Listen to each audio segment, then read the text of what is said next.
Michael, Shawn, and the Takeover legend, where the truth hurts, but also makes you laugh. Baby, tap in. Tap, tap, tap in. Don't never stop if you want to be on top. Tap, tap, tappy.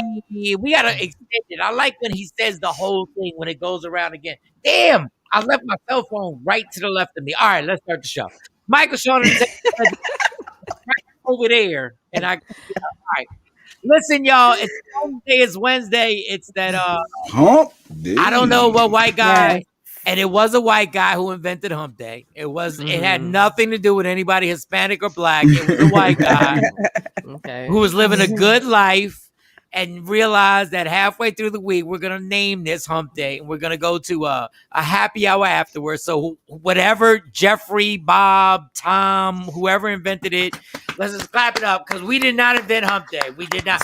We know Hump Day ain't even a phrase we would have made up. Hump Day ain't even dope. Like, Hump Day's made by man, though. I think it was made by man. Like it was made by I need to hump to get over this day to get to Friday. Yeah, he was humping. Yeah, we ain't never described. We say hunt. We might have hunched. We might have grinded. We might have grinded. But it's a hump day. So shout to Caucasians because you guys have fun in life. We may not agree with everything that is going down in history.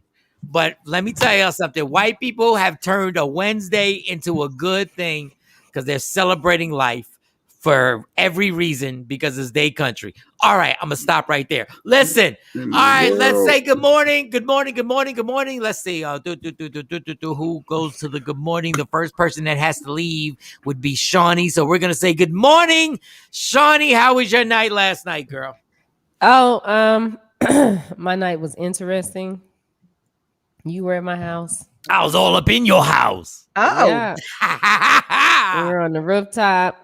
Yes, taking photos. Things. Yeah, taking pictures. Oh, that background looked dope. That's dope. Look at that. See the crew there. Mike's getting all ready for something big. Silhouette. The silhouette. Yeah. I like that. So we're on Shawnee's roof, which is amazing, and her in action had gotten this amazing video crew. So they were like, it's a good idea to go to the roof. And then I didn't tell anybody. I am super afraid of heights. Like, then you don't want to be on Shawnee roof. So but I love roller coasters because they terrify me. Like I'm frightened. What? Yes, I do. I love I'm frightened. Like there's something about that adrenaline euphoria thing. But while I'm up there are two things I'm terrified of. I'm terrified of heights and birds. And we have a lot of birds. I have a lot of birds. And they're birds. There's this huge and they're very disrespectful. Wait, Mike, you scared little Tweety birds. You scared little Tweety birds. No, them birds in my house are disrespectful. They very dog. I have had birds. Poop on you bad. Yeah, they poop on you bad. I've had birds. I've come out the Tom Thumb or the Kroger. I've come out the grocery store, and there have been birds around my car, and I've actually made the alarm go off because there's a whole long story behind this. It's too early. I've had some really bad experiences with birds, like really bad. So I was upstairs and my knees were getting tight, like my knees were shaking. And then the guy said, "Go to the." So what's the thing? To the edge. He said, "Go." And Tony thought I was playing. She's like, "I ain't no way you got to really do a lot of work to jump off of here." And my heart dropped. Just hearing the word jump. Just hearing the word jump. And I was like, and he was like, "No, put your arm on the ledge." And I was like, "Oh God." And there's a distance where you look, and I looked and I saw, and I was like, God, I can't wait. This is over. And I can't take this. Everybody look like ants down at the bottom. Dog, but it's a beautiful view. Like the view is amazing. But my thing is like, as I'm looking at the view, I'm like, what if you fall off of here? Like, how could you fall? And it would take a lot to fall off of that. Yeah, but you gotta work to fall off. But if somebody grabbed you, they could throw you over. They could. Yeah, and you die. And oh my goodness, you just die, die, and then Johnny even has a great view in her actual home. And I didn't, so they would like look out the window and, give a little, thing like you gazing out the window. Like I'm looking out the window, like I'm like, I said it yesterday. I was like, I feel like a nonviolent Malcolm X because I'm looking out the window. And then when I look at the window, I realize the police station I'm looking directly at the police station, which I thought was funny too, because I've never been arrested in a place more than Dallas. And I was like, damn. I thought you said I've never been arrested. I said, what? I've never been arrested more than in Dallas. So it was dope. It was dope. We did our thing and Shawnee was chilling and she there was a whole bunch of other stuff. Like it was a whole bunch of like she had her daughters call Uncle Jay and she tried to get me involved in it. She was like, well, maybe we'll ask Uncle Mike. I said, no, we won't. Mike, like, just say no. Just say no. It's no. What? Like at that age, it's just no. I was like, well, talk to Jay. And then and Jay. So Jay talks to Carly. Shawnee's daughter, and it's so funny. They say something back and forth, and they had a conversation before this, and Jay said, "Oh yeah, I took notes on our last conversation." Dog, like get a life, like get a life. Jay Black will produce the hell out of anything. It was like, yeah, I got notes. Let me go upstairs and get the notes. I love it. You gotta remember. Yeah, I gotta remember. I love it. What the? I was like, I'm gone. You hand it. Go ahead, girl. Y'all want to call him Uncle Jay? Y'all enjoy Uncle Jay. Because I would have hung up the phone. I would have said, never mind. Whatever I was asking for. Never mind. Let me go get these notes. No, I'm good, Uncle Jay. I'll talk to you later. Talk to mom. Yeah, that's what he's like. Go talk to your mother. I'd have called that little boy like, it's not going to happen. He was like, why not? So you ain't the cool uncle. You ain't the cool uncle to understand. No. Cool uncle. You should have seen the terror in her face. I'm the cool uncle. He got notes. But Jay talked to the boy too. He talked to the boy. Yes, I did. Yeah. That's why I had my notes. Yeah, I had to interrogate just to get a feel for him, Talk to the boy. But Mike really hurt my feelings. I'm really like. What he do? Kind of. Mike again. He strikes again. What he Mike, listen, we ain't losing not a damn nother. We ain't losing not a damn nother. What he do?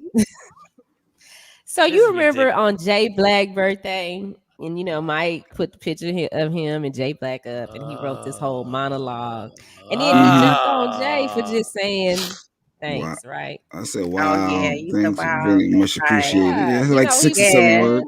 Yeah, Mike was like, "That's all I get. I'm supposed to, get more." I sat down and I wrote all this. So, me and Mike spent part of Saturday together because he had his comedy show in Tyler. And so I made this post and I hadn't posted. I was tired. And I cropped a little picture out and put it up of us. It's a nice picture. And I said some really nice things. Shut up, Mo. Just shut up.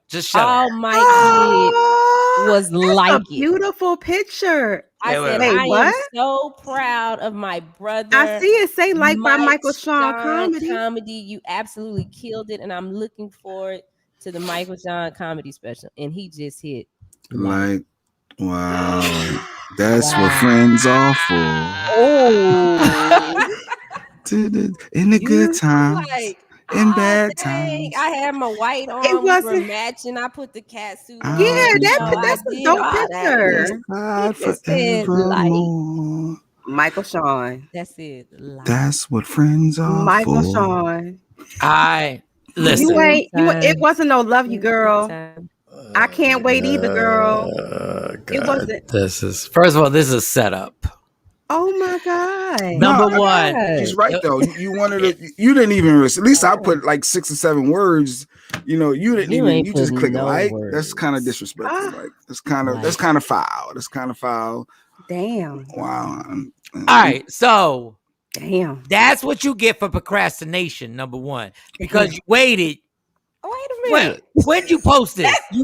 The show was Saturday. I think Monday. I don't know. Monday. So I'm like, I just see it. I see it. You know how it says it gives you a notification and whatever. And I was like, oh, that's dope. So I liked it. I perhaps should have put more words. I will admit my fault. I perhaps Did you read? What words Did you read though? it? You just hit like. You didn't put any words. I perhaps should have put. I should have put more words. I don't. What you mean? Other word? What about ditto? Was like. You could have said ditto. You foul, Mike. I don't think he even. You could have said me too. I skimmed it. I'm not saying I'm not. My God. But that's because the way the news cycle goes, Saturday, if you don't post it till Monday, Saturday feels like it happened a week ago. Like I forgot about Saturday. I was like, oh, I thought that was dope. So I said like. And I probably should have, because it was in my notifications. And perhaps maybe if you would have been more, I don't even know the word. If you would have been more, if you'd have done that thing on time and not waited till Monday, but I really appreciate it. I do appreciate it. I'm not going to be Jay Black. I do waiting until Monday is being very intentional. No, I'm not going to be Jay. That's worse. I said I was wrong. I should have put a comment. Maybe I caught feelings because it took you 2 days, but here we go. Okay, that was a little Jay Blackness right there. That was a little Jay Blackness. That's not needed, man. That was a little. I got a half a shade. Yes, I got the close to Jay Black. Okay, so I was wrong, and I didn't even notice it till she brought it up when we were on the roof. And she was like, "I got a problem with you," and I was like, "Jesus, like what? Where is this coming from?" So I do apologize, and I will have a heartfelt comment back. Now you probably be like, well, it doesn't matter now. I'm still gonna send it. Oh no, we can do it right now. Just do it right here live. There you go. Jesus. There you go. Oh, we right here. We right here. I'm better when I put it in words. When you think about it. Say it from the heart. It is from the heart, but I like to think my thoughts out. You can't force emotion. Oh my God. Okay. Listen, Shawnee has done more for me than a lot of people who have been around me for over a decade. So I truly appreciate you, Action, and Big Bink, because I thought y'all were full of it. Y'all were like, y'all, I thought all three of y'all were full of it. Yeah, we did. They were like, you family. They can't be this nice. You family. And I was like, that's some bullshit. Like, what do you mean? You just met me? Like, how's that? How are we family that quick? And then it started with the 4th of July thing when I went to Bink's house and Shawnee wasn't even there when I got there. And Bink was like, go ahead, make yourself at home. Go grab some food. Stop playing. You family. And I was like, here go that family shit again. Said y'all be throwing his word around. And now with everybody. And then Bink was like, you can stay if you want to stay. I was like, wait a minute. Hold up. You don't even know me like that. What do you mean I can stay? I was like, okay. And then next thing you know, I was chilling. And then Action, I thought Action was full of it. Then come to find out, Action done proved his point. Like, all of them proved their point tenfold. Like, I'm like, Action's like, yo, let's get this camera crew to video you. And I got it. And I'm like, what? And then Action drives me and the comedians 2 hours to the show and 2 hours back. In the extra long. And in the big John. Okay, pause with the extra long. Oh, it's called roomy. It's called roomy. Comfy. And comfy, yeah. And I ride back and I'm sitting there like I thanked him like 3 times and Action's looking at me like I'm stupid. Like he's like, okay, yeah, you're good. And I'm like, I'm like, Jesus. I'm like, all right. And I was like, so yes, you've done like in this short time, which is I don't know how many months. We're still in the months. We haven't known each other for a year. No, nowhere near it. Nah. Yeah, but it ain't about what I done. It's about like the bond between us. Like I did what I did. We do what we do because that's what we want to do. That don't matter. Yeah, but y'all keep your word. And people are more friendly in Texas. I come to realize that. All right, be slow. Slow down. Slow down. They don't know one that I know. That's why I thought these 3 specific African Americans are amazing. The people on the East Coast have been nicer to me than in Texas. Like, I don't even know how to handle it sometimes. And I be sitting there looking at them like, you talking to me? And they being polite. Now down here it's nah, sis. It's just everybody up here on angles. It just a few who ain't. It's just a few who ain't. Yeah, I'm like, that's why I think the moral of the story is you got to judge people on an individual basis. Yeah. But I got super love for Shawnee, and it's amazing. And things are just getting started. And this is going to be something where we're going to wind up being somewhere at a barbecue, all of us in our 60s. And hopefully I'll be allowed to have a shot. Okay, I shouldn't have said that. Not sobriety. I mean, we should be rich by then. Like, we should be rich. We should be rich by then. Shot of love. But it's gonna be Uncle Mike over there with the shots. Just chilling. Just mind your business, little one. Who's your mama? Who you belong to? Who you belong to? Who your pappy? So I do thank you in all seriousness. And I am going to put a comment on there. I do thank you. So, all right. That was a long ass good morning to one person. All right, Mo, I got to grab my phone so I can get on Instagram Live. Mo, how was your night? I have torn my house up from front to back looking for my passport. Oh, and I still can't find it. So which means I called the people yesterday and they said, well, the next place you can go is Dallas, Texas to go get your passport. So I said, come on, I'll pick you up. I'm driving to Buffalo, New York tonight to make it to my appointment in the morning at 8:30. And all because you lost it. Wow. And the crazy thing is I haven't seen it since I went to Puerto Rico. So I hope there's not a person in Puerto Rico flying back and forth to the States on my passport. This is the last time I'm asked permission for a joke, and I'm going in from here on out.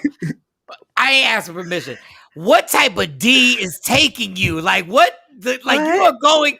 What type of penis has you like this? Because you are going above and beyond to get a passport. Oh yeah, no, it ain't about the D. It ain't about vitamin D. It's my birthday next weekend, Michael Shawn. And so, I feel like when somebody goes like all out to do something nice for you, you can't be like, oh, I can't find my passport. So USOL. Right. Like that's not cool. I promise you, if I had bought your ticket and you were going with me, you would not be driving to Buffalo, New York. Oh, listen, I would have driven to Dallas, Texas to get my passport if you were taking me, Mike.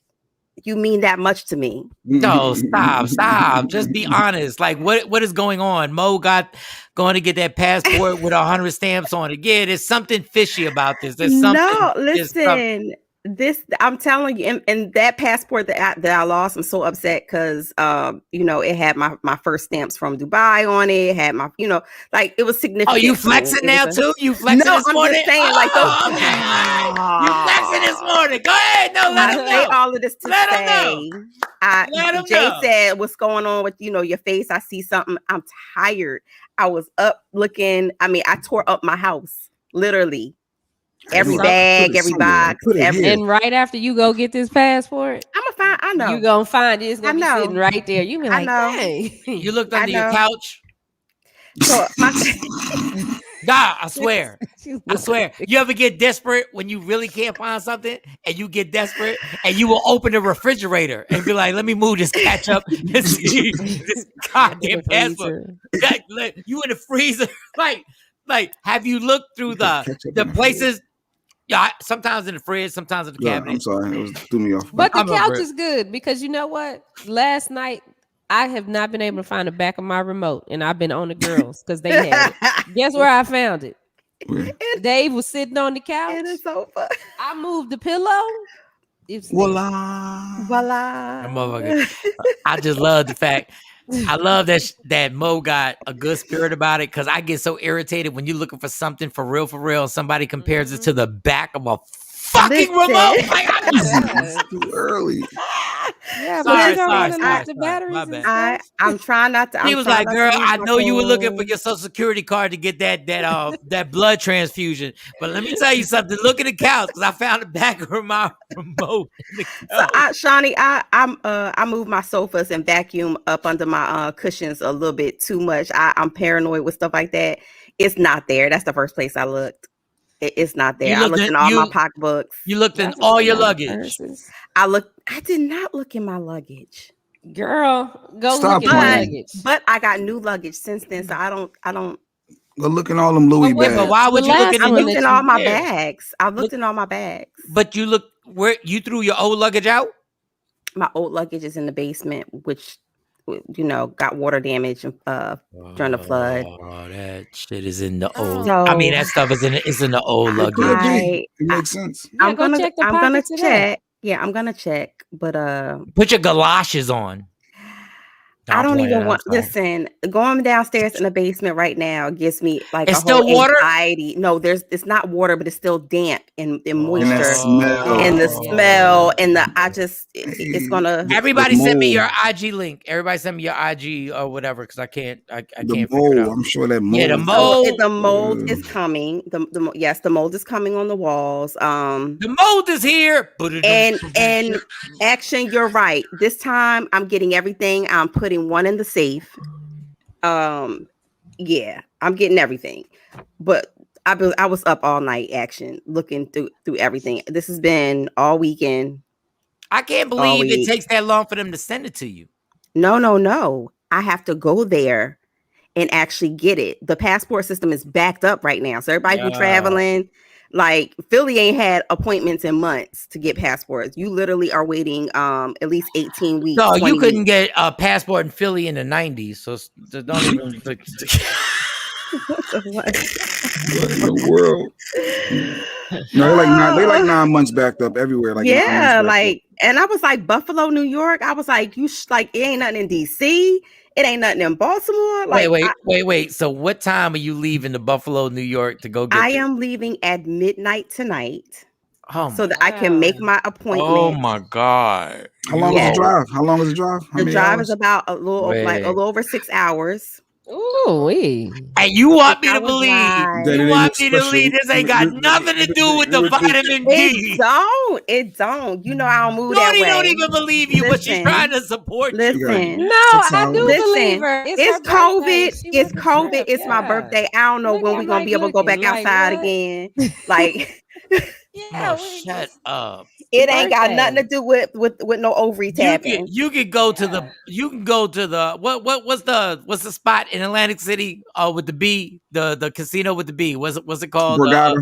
Borgata. You can be at the Borgata for the weekend just wilding out. No, it ain't the same. I don't want the resort I'm going to is exclusive. I want to go and whatever. Nobody want to do that for your birthday, Mike. Listen, Mike, I can have my legs up here. Yeah, I need a passport stamp for my birthday. I'm not trying to hear all of that. You lie to Shawn if you want. All right. Yeah. Okay. If it was just about the D, then she go to Atlantic. I could get that at home. I can go to Atlantic City. Thank you. It wouldn't be all of that. I promise you, there's a very special D waiting with this passport. There is no ordinary D waiting with it. Don't lie to me. Listen, I'm telling you, Mike. I wouldn't lie to you. I would say, yo, this is wrapped up in a package. This is with a bow. I swear and everything. With a shiny bow on it, but I ain't going to no damn Atlantic City. That dude said, listen, I bought the tickets. I'm there. Make sure you get there. No, I'm just now even saying that I don't have my passport. I ain't mad at you, Mo. I ain't mad. Tell the truth. I am telling the truth. No, you're not. We are transparent on this. No. We ain't all transparent. We are semi-transparent on this show. We ain't all transparent on here. It's not about the D. I believe you. It's not. Shawnee, you a liar too. You believe in her because you don't want me to expose her. There's some D waiting over there. There's some D. There's some crooked D. Ain't no regular. It's hooked to the left. Not the hook to the left. He might not be circumcised. It might be some special circumcised. Wait a minute. I'm not saying that's not included, but that's not why she going. That's bonus. Yeah, like isn't that bonus? You ain't driving. She waking up at midnight to drive to Buffalo, New York, and drive 6 hours back. Listen, I need my passport. Oh, I think I need my bed. That's not the only place I'm going before this year is out. I need my passport. Just tell the truth. You're getting some Batman D. You're getting a Batman D, aren't you? You're getting a Batman D. You're getting Batman D. I'm not. It's not. I would It's not admit about it. that. You're single. I would admit it if I was. It is not about that. It's if I was getting some squirter-V, I'd be driving. I'd be waking up right now. I'm like, but yo, you can get that in Atlantic City. No, I'm like, yo, I can't do the whole show. I'm in Texas. I got to drive to Buffalo, New York to get my passport. I got to get. Oh, no, Mike. I promise you. But you can get that in Atlantic City. There's something. Stacey, with nothing to plan for my B-Day 9/10, I will not be going to AZ for my birthday, 50 minutes away. Not. Stacey, Right. what type of random DC sniper-ish was that? Like, what are you talking about? She said she ain't settling for AC is what she did. Atlantic City. The right D will have you in Compton. Stop playing. Not Compton. Not Compton. The right D will have you in the worst part of Brooklyn. Y'all better stop playing and stop downplaying the D. I just, you can have good D. It's good D out there, but I don't know about. Action is awake. That's who I need. Driving 6 hours. That's right. I'm driving 6 hours at midnight because I have things to do during the day. As a single mom out here in these streets, I got responsibilities. Hello, Mom. This is Batman D. As a single mom, that's an entrepreneur. She's an entrepreneur. Yes. I have a small business. There are things I have to take care of in order to go out and play. So if I want to go play in the sandbox, I gotta make sure that my priorities are taken care of. Go get your passport, B. Go get your goddamn passport. This is not. But why can't you just come pick me up? Because the Batman D doesn't pick nobody up. The Batman D says you meet me there. Meet me there. Meet me there. But the only way I can get there is if I wake up at midnight. Then wake your ass up at midnight. No, listen. He's not privy to all of that. He's probably dead set against me doing all of that. He's not even privy to all of that. Right? He doesn't know all of this. You got me messed up. You got me messed up with Robin D. This is Batman D. Get your ass up. Well, Robin D is swinging for the other side now. So, hey. Yeah. You got me mixed up with Captain America D. This is Captain America D. Mo's like, ain't no way in the hell I'm missing this. Mo's like, I don't care. Mo might snort a line of coke with fentanyl, but I'm getting there, guys. Oh my God. Not the fentanyl. No. Wait a minute. And listen, the little white girl who answered the phone, I was like, ma'am, I'm a single mom. That's early for me to get to Buffalo. She was like, well, the next place you can go is Dallas, Texas. And I was like, bitch. Dallas, Texas. He said, girl, do you know what's waiting for me? That's Sunny D. Do you know what's waiting for Mo? Oh, Lord. Mo got her outfits playing out. Her outfits playing. Look, she got the alert on. She got the alarm. I do that anyway. Answer my Batman D. Answer my Batman D. Why are you doing this show? I told you not to do the goddamn show. You could be right there right now. Yeah, no. Mike, you know me too long for that. You know me too long for that. I mean, it might be a bonus. It might be a bonus in there. It is in there. But it ain't. It's my birthday, Michael Shawn. We in the middle of COVID. I haven't did on a damn. Well, I did go come visit y'all in Texas, but that was short. That girl going out there, Mo already lubed up. Mo's vagina is like, you better just get up and go. First of all, Mo's vagina is like, yo, what we not gonna do is what we not gonna do is not get this pass. Your vagina is still mad that you on the show right now. You need to be in the car. I done called you the B word 7 times. B, you need to be in the car. Why are you messing with them? Ain't neither one of them 2 dudes hitting you with the D that's waiting for us. You need to be in the car now.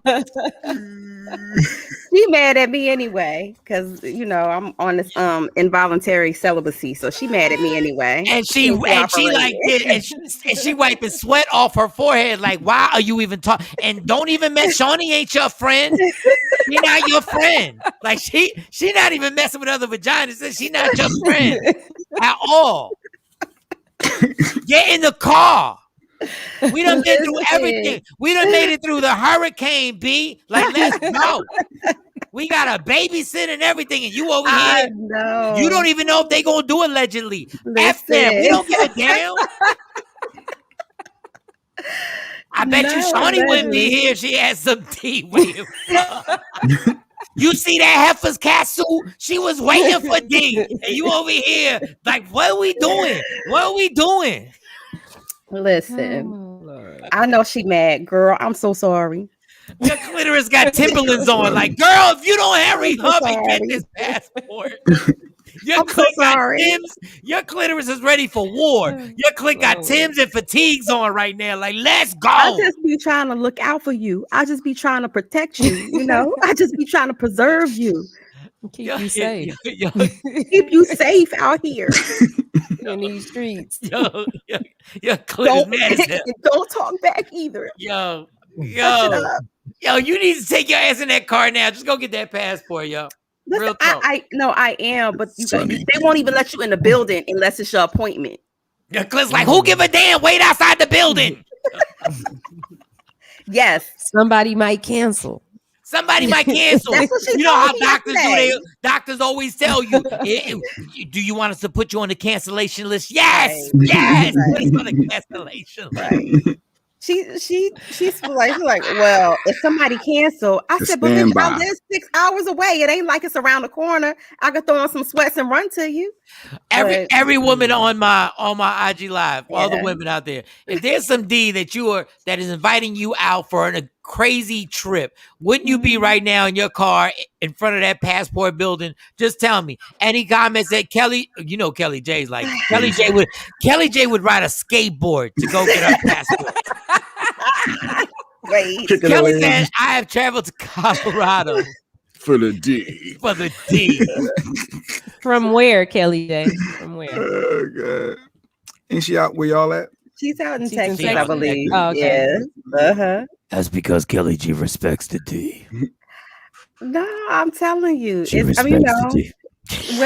women know that's like a bonus.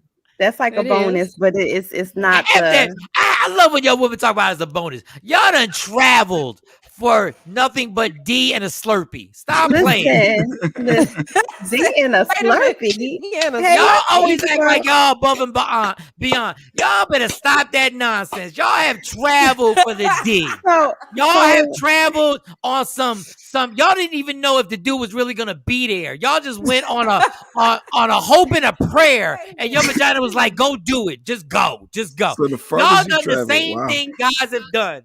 Guys have literally gotten a card, not sure if she really gonna be there. She just said, "I'll be there. Just meet me at 7." Yeah, I don't think I've ever experienced that. Yeah, down the street. Man, y'all lucky I respect y'all. I'd curse y'all the hell out right now. Boy, I would curse y'all heifers the hell out. I don't know plane for the D. Ain't no. I haven't even jumped a whole nother city for the D. I just haven't. Y'all have risked your life. I have not experienced D that good for me to say, yeah, I'm about to take this drive. I'm about to take this road trip for it. I haven't. Y'all worse than men. I don't even think I want that kind of D. I just give me the average D. I don't even think I want that type of D that's gonna have me up and driving 24-hour road trip. I don't like to drive. Oh my God, y'all are worse. I haven't had some good D. Y'all are worse than men. I'm not saying that I haven't had some good D. I'm just saying. Y'all have taken Ubers at 3:00 in the morning. Shut up. Stop. Everybody has. Every single person. I don't care how bad you are. I ain't never said person. I ain't get up in 3:00 in the morning. I know. I said I ain't take no road trip. Yeah, I ain't have to travel. Tasha said she took a flight and drove. All y'all have. How many flights? Flights don't count. First of all, I'm not even saying I'm a dope dude. I just know a bad B has done some extravagant things, and I'm like, you dumb as. But go ahead. We went from good morning to traveling for the D. We ought to play that song. Wait a minute. Let me see if I travel for the D. The best of them. The sexiest chicks in Hollywood have traveled for the D. I'm not one of them. Girl. Maybe I'll find some. Shawnee, you a liar too, but okay. I ain't never traveled for it. You have traveled. Texas. You drove somewhere. You have gone out your way for the D. Stop playing. He better come to me at 3. I know that's right, Stay. Hey, Stacey, you a stupid dummy. Stop lying. Right. You a stupid dummy. Stop lying. For the D. Everybody always says that. She better come to me for the D. I wish I would. Every person who says I wish I would has. Everybody got that one thing in their memory bank that they do not want to share that story on the day that they were like, I can't believe. Oh, I got triple locks on my skeleton on my closet. Let's see if you can do this, Mike. Shawnee, you sexy as damn. What the hell was going on here? Wait a minute. I am. Oh, well, thank you. Early in the morning. Thank you. Oh, that's what you said. I mean, wait a minute. What? Who's saying this? Is that your comment directly to Shawnee? Because you can travel for the V too. You can travel for the V. Hold up. I mean, hey, I'm flattered, but what you do for the V? No, I don't take V. I don't take V. Let's get the alphabet right. This D. Come on, go, Mike. Remember that for the D challenge. Go ahead, ladies. Go ahead. Drop that beat, ladies. Okay, wait. What you do for the D, ladies? I get up for the D. I go to sleep for the D. I drink some water for the D. Drive around the block for the D. Won't catch no flight for the D. Liar. I might sleep for the D. You a liar. Go ahead, Mo. Okay, Mo said she get a passport for the D. I put my easy pass out for the D. I gotta go get some coffee for the D. Take this long ass drive for the D. Yeah, she finally admitted it.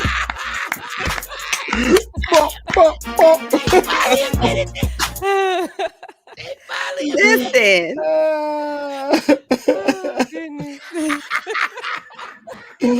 Oh, shit. Hold up.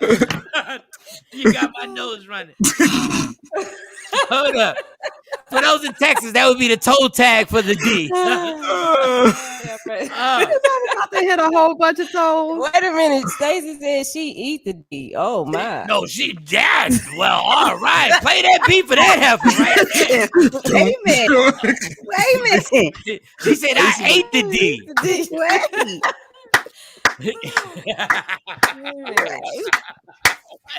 Damn, Stacey. Stacey scared me. Stacey put butterflies in my stomach. She said, I ate it. She did her Batman voice. I ate the D. I ate the D.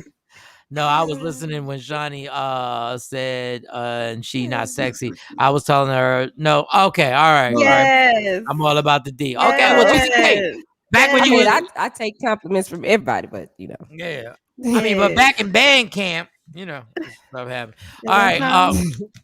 I head to New York for the D. Go ahead, Kelly. Kelly don't give a damn. Might stop by Florida. That's the intermission D. Traveling and cooking for the D. Traveling and cooking for the D. Let me tell y'all something. All right. That's funny. All right. Shawnee, how much more time you got? Oh, about 10 minutes. Well, when Mo get ready to go to break, we both gonna leave at the same time. Good morning. We missed a bunch of people. Good morning, Kathy. She's up with us. Good morning. Steph. Good morning, Steph. David Stephanie, did you get that job? Did you make that shift yet? Good morning, Ashley. Ashley, of course, action came through this morning. Kelly J said good morning. Yes, good morning. We missed some people. Jacqueline. Yo, every lady on here. Great morning. Good morning, Mike, Sean. Every woman on here, tell us what you'll do for the D. Just put a comment. That'll be the theme all morning. And that's it. No, because we got to get to stories. But I want to see how gangster y'all are real quick. Good morning, Mark. We can even get to good morning to Jay. Oh, no. After we talked about D, it would sound crazy to go throw it to him. Wasn't a good segue. That's not a good segue. There was no way to go. Well, Jay, how was your day? Hey, good morning, Jay. I got no song. What would you do for dexterity? No, I'm playing. Good word. Good word. Oh, jeez Louise. All right, we gonna get into this whole Monica Lewinsky thing. For those who don't know, she did a lot for the D. And she had a cigar stuck in her for the D. For the D. Real talk. So Monica Lewinsky wants an apology, and I'm gonna tell you straight up and down, she deserves it. Good morning, Afro Queen. Speaking of apologies, we're also gonna talk about Jocelyn's Puerto Rican ass. And I'm Puerto Rican, and I'm really like I don't know what you're doing coming at Lunel. I don't know what type of coke he was on that day, but that's a whole nother laced with fentanyl. It was laced with a drop of fentanyl. Or some type of kitty litter or something. And we'll talk about that. And then we got we already showed the pictures from last night's photo shoot. We'll talk about R. Kelly. Got everybody's getting that Drake. Y'all people gotta grow up. And we're gonna talk about this whole y'all mad because Drake sampled something from R. Kelly. Like y'all stupid dummies. Like white people don't even hold Harvey Weinstein the way y'all hold R. Kelly. Harvey Weinstein got movies all over, still making money. And now one white person has said, hey, take all the movies that Harvey Weinstein ever produced or was a part of down. God, y'all so want to fit in sometimes. Jesus. Who gives a damn? Drake did him a favor and gave him the credit because Drake's lawyers were like, oh, that's good for the song? Well, we're going to have to clear it. The reason why Drake cleared it was because he doesn't want to get sued. Right. He has a whole legal team working that out. He don't deal with them particulars. Like he got somebody else working that out for him. That R. Kelly gets not only, I mean, he has a family. He does have kids, y'all. And y'all know R. Kelly broke right now. He broke. And the irony is we don't even know if this money goes to R. Kelly. Well, I think he owns the publishing. He owns all of his publishing. I find it hard to believe that a man who can't read owns his own publishing. So y'all spread something. He knows business. It's common sense. You got to read a contract, dude. You got to read a contract. You got your right hand people. Your people handle that. And how's his right hand people treated him so far? How'd that work out? Well, they were great. Oh, they were fired. Oh, God. The right hand, boy. The right hands, boy. Boy, I'd be lefty all day in my life if I was R. Kelly. Good morning, Tam. What would you do for the D? And this is just going with the stories that Mo's trying to act like she's not leaving at midnight to drive 6 hours to get a passport to go on vacation. And if you, okay. Jeanette, good morning, Rochelle. Good morning, Jeanette. All right, so our first hour down. You have to rewind. You have to rewind YouTube. You have to rewind. Oh, you got to rewind. We know Mo's got something going on. She's got some finagling. Like she's trying to get this passport. She's about to drive 6 hours to get a passport.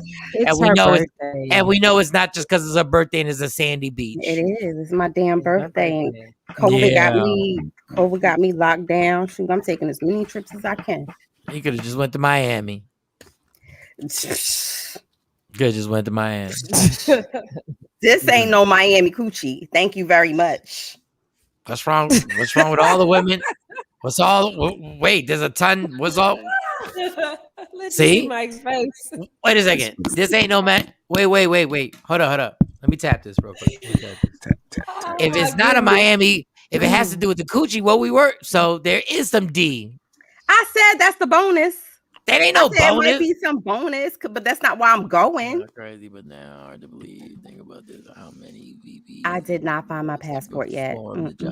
That's why she has to drive to Buffalo to get another passport. Dog, a genius is somebody. She's doing it just for the D. And a genius is somebody's massive common sense. I just put 1 and 1. It equals 2 every single time. Every single time, though. Every single time. All you got to do is use common sense. When you try and overly think something, all you got to do is just you know when they say follow the money, follow the D or follow the V, and you'll find out what's really going on. And I want her to have a good time. And I don't even care what goes on over there. Enjoy yourself. Come back, relax. Come back with your, you know what I'm saying? I better come back with some stories. You should that you won't tell us all the story. You'll tell us 25% of the story. And it's all good. I get it. Tell you I respect. No, you don't. No woman tells the whole story. Oh, no. Yeah, you're right about that. And then unless we're friends in the beginning for like 2 years, then I get all your stories, and then I can hold them against you the rest of your life. This ain't no Miami coochie. Y'all funny with this ain't no Miami coochie. Some of y'all you funny. know what I'm talking about. Some of y'all funny. Absolutely, I know what you meant to. This ain't no Miami coochie. Whatever. Buffalo ain't the only place that got Niagara Falls. They cut it out. Some South Side. Everybody got South Side coochie. Let me tell you something. Oh my! What y'all gonna do for the Let me take my keys. Jeanette, make sure you rewind this show back to about 32 minutes into the show. You'll see what they do. Let me get my first Black and Mild break. When we come back, we'll jump into this. We're gonna play the Monica Lewinsky. Yeah, she wants an apology. She said Bill Clinton should apologize, and me and Mike have different views on that. Bill Clinton is a. Let me tell you something. Bill Clinton is a trifling. She said it herself. Raggedy. She wants an apology. She said it. No, Bill Clinton should apologize to that girl a long time ago. Long time ago. So there's no statute of limitations on apologies. And obviously, I disagree. That 50-year-old man. What? She was grown. She was an adult. She was 22. Oh Lord! How do you want somebody to give you an apology for your actions? She was 5 years older. She was 5 years older than Amani. We'll talk more about it. So you're saying women at 22 is not mature enough to make their own? Not when you're the decision? president of the United States, and if you say no, you can't say no. Not somebody. Yeah, that's the commander in chief. That's the commander in chief. That's the begin all the end all. Yeah. That's hard. I don't know. Trifling. We'll see. We'll play the clip and we'll see. Y'all, they so cold blooded. That's a shame. Y'all make sure y'all jump on Jake real good. No, I'm just saying when you're an adult, you make decisions as an adult. You don't always make the right decisions, but you make decisions. Line out. She had a pocketbook line out. I wonder if she knew how to do that. Let Michelle Obama go up to you right now and say, Jay Black, you gonna do me, or I'm gonna ruin your entire life, including your family. Bill didn't say I'm gonna ruin your entire life. When it's implied. When he approached her, know that, though. There was no, and then she rode for that mother, and he sold her out. She lied. She lied. She lied for the D, and that dude played her out. Yeah. And I would love to ride for my homie. Well, he's not my homie. I would love to ride for a dude because, black people, y'all think Bill Clinton was your homie. He was never your homie. So let me say this. In Arkansas, Tosh, you need some days off, Tosh.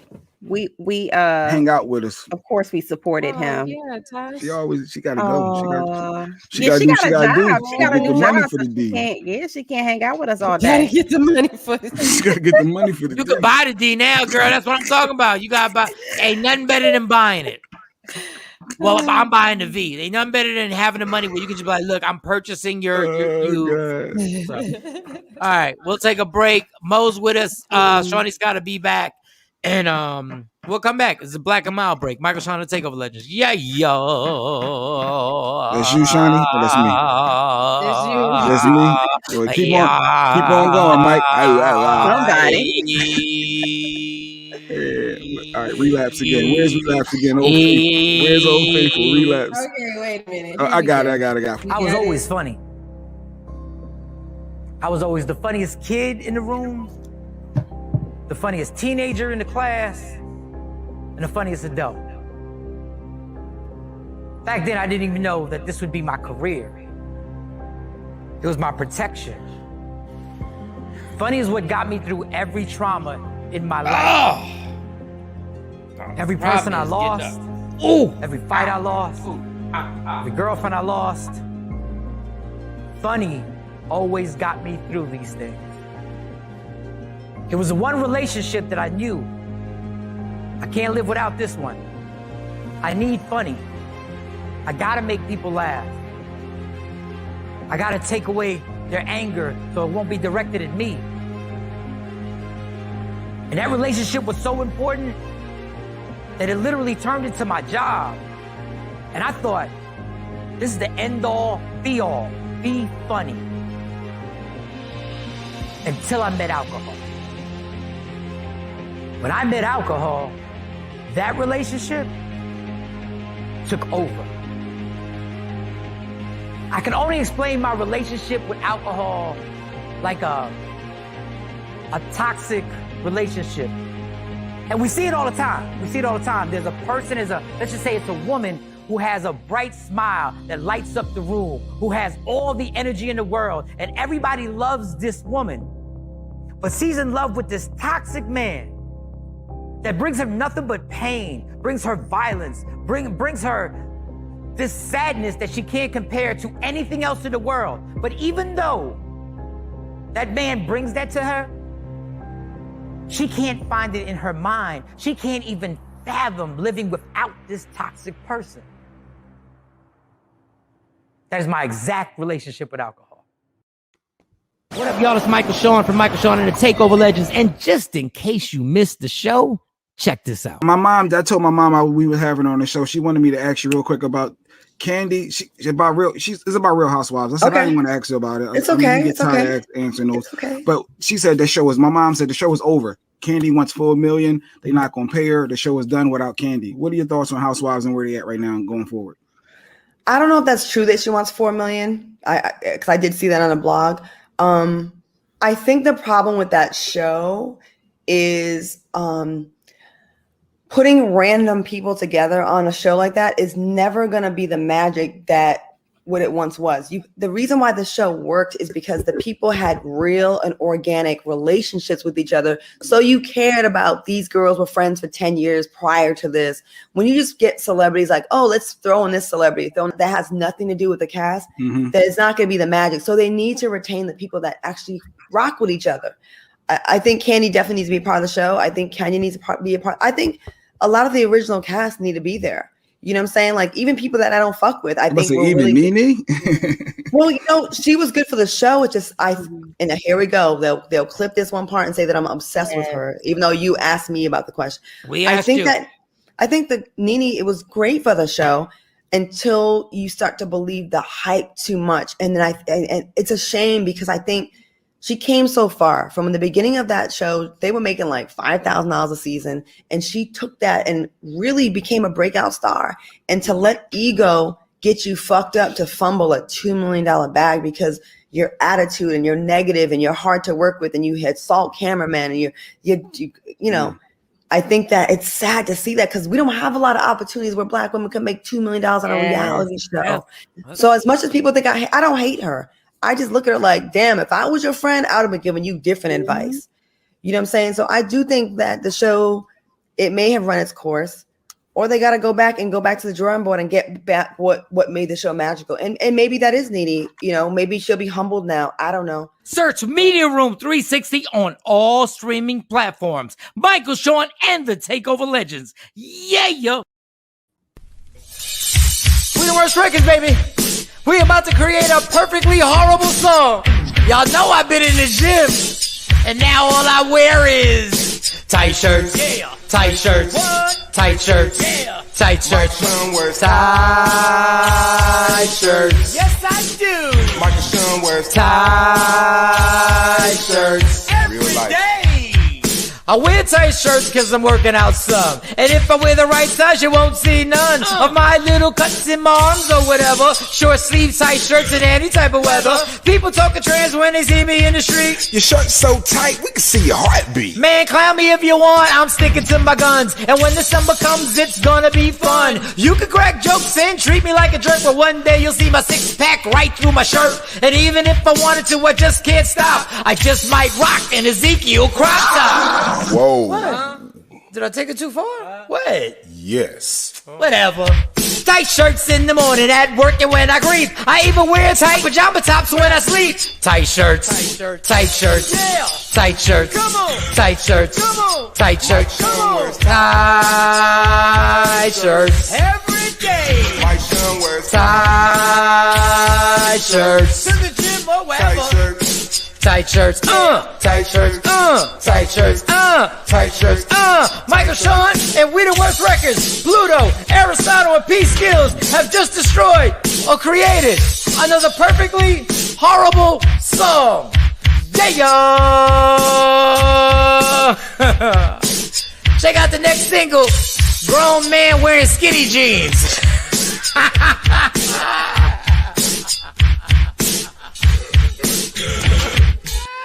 That's it, bro. Mix it up, bro. Don't never stop if you want to be on top. Yeah. Tap in. Boom. Michael Shawn the Takeover Legends, good morning. It is Hump Day. Shout out to the white man who created Hump Day. I guarantee it. It was a white guy who created Hump Day. I Googled it. I couldn't find it. It just said it was started in 1965. Hump Day created. Hump Day started in 1965? Yep. I could not find out who actually started the word, but it was created in 1965. Yeah. So Mo had to leave too, huh? Yeah, she's doing a little motherly duty. I was trying to stall for her a little bit. She should be back any minute though. Then she'll pop right back in. She is gonna pop back in? Yes. like everybody leave you. We gotta call Leah Frazier. She gonna come back, right? For those who missed it, Sexy Mo. Let me get you on here on the IG. Where you at, Jay? I got who's watching. I got people IG. Watching. Just IG. Do. For those who missed it earlier. We got Wellness Wednesdays today too, by the way. So Sequise, nurse practitioner, will be coming up in about 20 minutes or so. Shout out to Sequise. Oh, Human Mill. What up, Human Mill? Get that app. I do a sports thing with my man Frank Holder over there rocking out. Am I going to be able to do that today? Damn, I don't think I can do that. Did you do the other Google, Jay? I don't know. Oh, actually wanted me to Google, if you hold up for Mo, actually I can show it. He wanted me to Google what movies came out in what space movies came out in 1992, I believe. 1992, Star Trek came out, Star Wars. No, what I think space movie came out in 1992, and this what comes up. Aliens, Apocalypse. No. What movies were those? You read what it say at the top. I can't. I ain't got my glasses. Gay what? Niggas from outer space. That movie came out for real? I never even heard of gay niggas in outer space. From outer space, but that's what comes up when you Google what space movies came out. In 1992. What? We left. Yeah. Oh shit, got my IG. Who created that movie? I wonder who the director. I hope the director was black. And why did Action even know about this? Like, why would we even be? Jeanette. Normal movies like Back to the Future, and that was like 85. But yeah, I don't know what made Action even Google. I thought I was wrong because Empire Strikes Back came out in the mid 80s. 1992. I didn't know why gay N-words. He said you want to laugh. Google what space movie came out in 1992 and it's called Gay Niggas from Outer Space. Everybody Google on my IG Live. Go on your laptop. Don't get off my IG Live. What space movie came out in 1992? That is, nothing surprises me anymore. And we was okay with that back in 1992. I don't know. We're okay with I ain't here. I've never heard of there wasn't no coming to theaters. A black man finding himself in outer space. He's on Mars, but he's in the closet. He comes out. What the fuck? What is that? Devontae _Riley, what's good? Oh, goodness I get it off a friend of the show. Okay, all right. That's different stuff. That's that. All right. With Monica Lewinsky, that's where we left off. Monica Lewinsky recently did a interview on the Today Show, and during that interview, she, they asked her about, her thoughts on Bill and because she got this upcoming TV series or whatever they're doing, highlighting her life and all that drama that happened with the president. She wanted to know if Bill would be watching and if she thought Bill should apologize to her. And here's what Monica Lewinsky said.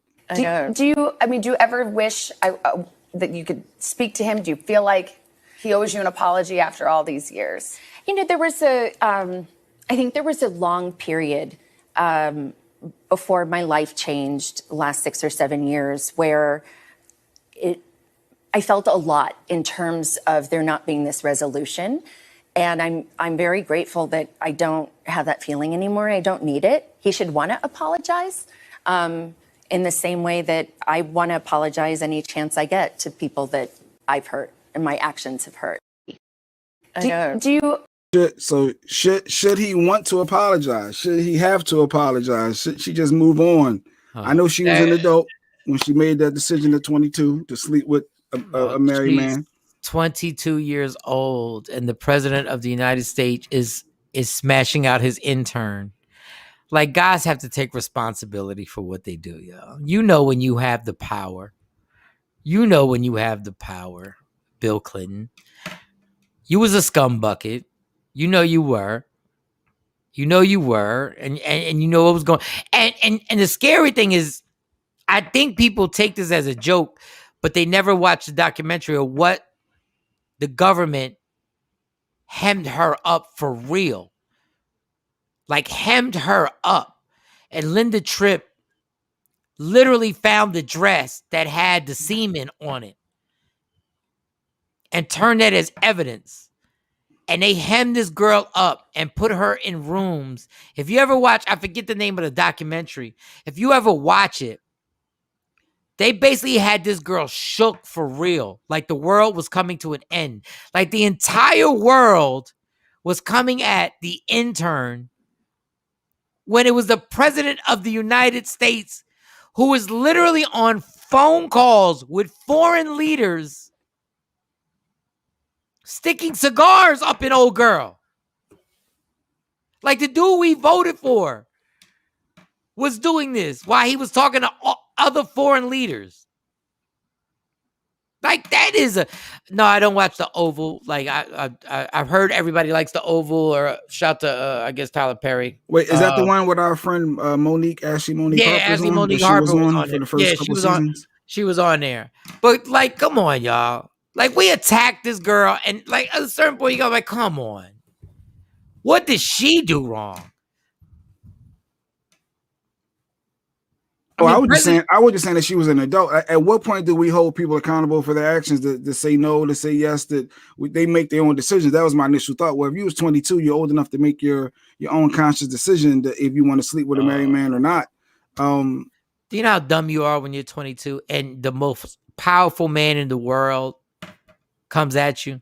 Come on, man. Like, we ain't really gonna debate that. We ain't gonna debate who is really wrong. Wait, and there's a movie with John Travolta plays the president where he basically does a whole Bill Clinton impersonation where a lot of people think this is based on him. And Jesus, God, my memory is horrible, but I can't even Google it right now. But if you go watch the movie, you're like, oh man, if this is what they're saying is loosely based on Bill Clinton, you're like, you got to be kidding me right now. Bill, like that dude got away with. Jeez.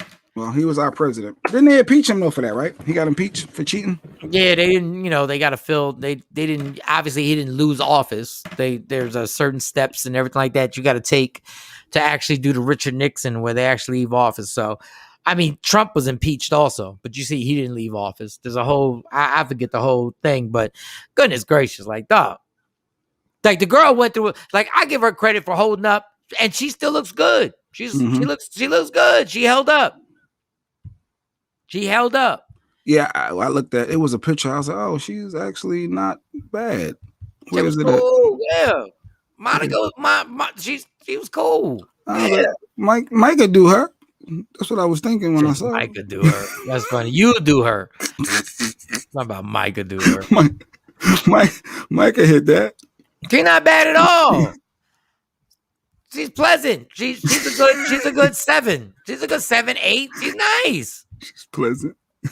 And she was about that life. And she lied for Bill in the beginning. And then Bill sold her the hell out. Bill was like, I did not have sexual relations. And then he was like, I did have sex. Like, and then he just left. He left her out there in the wind. Like, go handle that yourself. She's pleasant. She is. Stop playing, y'all. I wonder if she thought she was the only one. Was she the only one? When somebody else would have came out at that point, like with all that scandal, they would have found somebody else. Bill got a long line.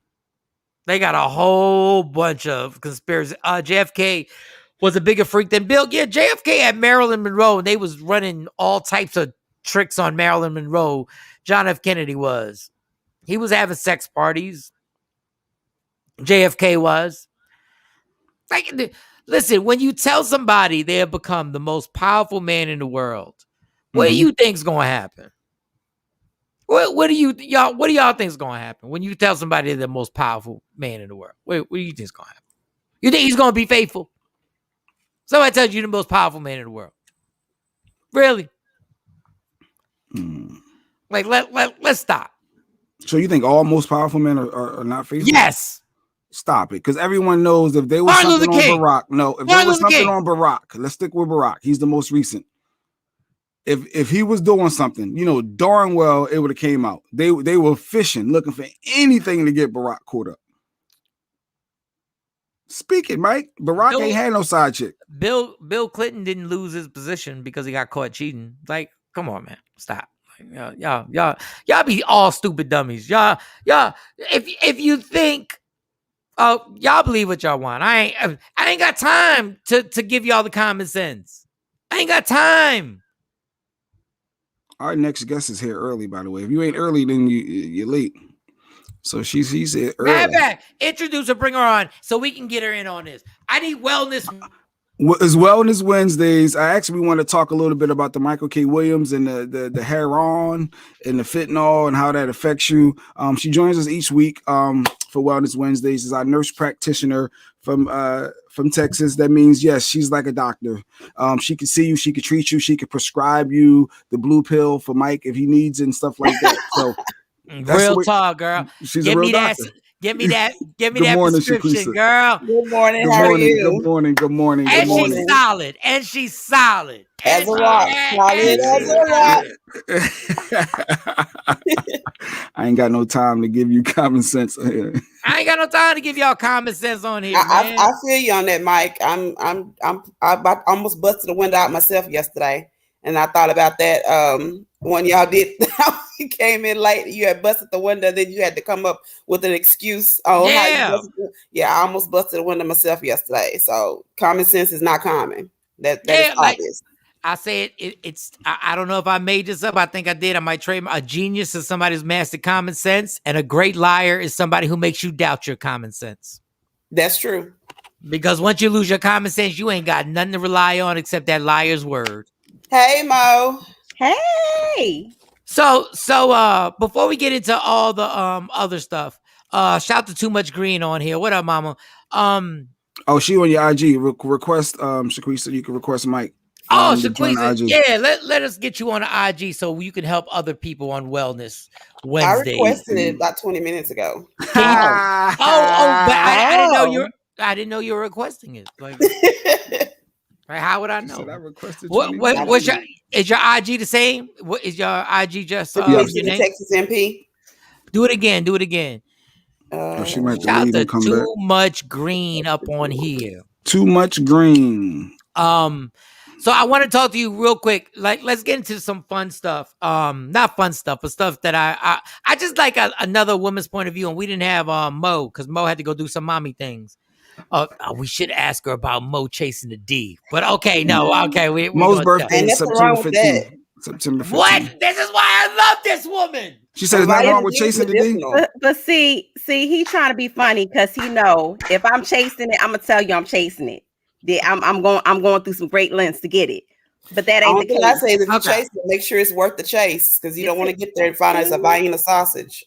See? Yeah. No children's place. No children's place. I be trying to tell people don't chase after me. Like, you so funny. I'm disappointing. I'm telling you right now. I'm disappointing. No baby gap. No baby gap. Like, no, I don't care, but you so funny. You so funny. Okay, just funny, B. Just funny. That's it. At least you're honest. Yeah, I ain't coming with no expect. I'm grown. I'll never forget. I was doing a residency at a hospital, and this guy had a wreck leaving the club.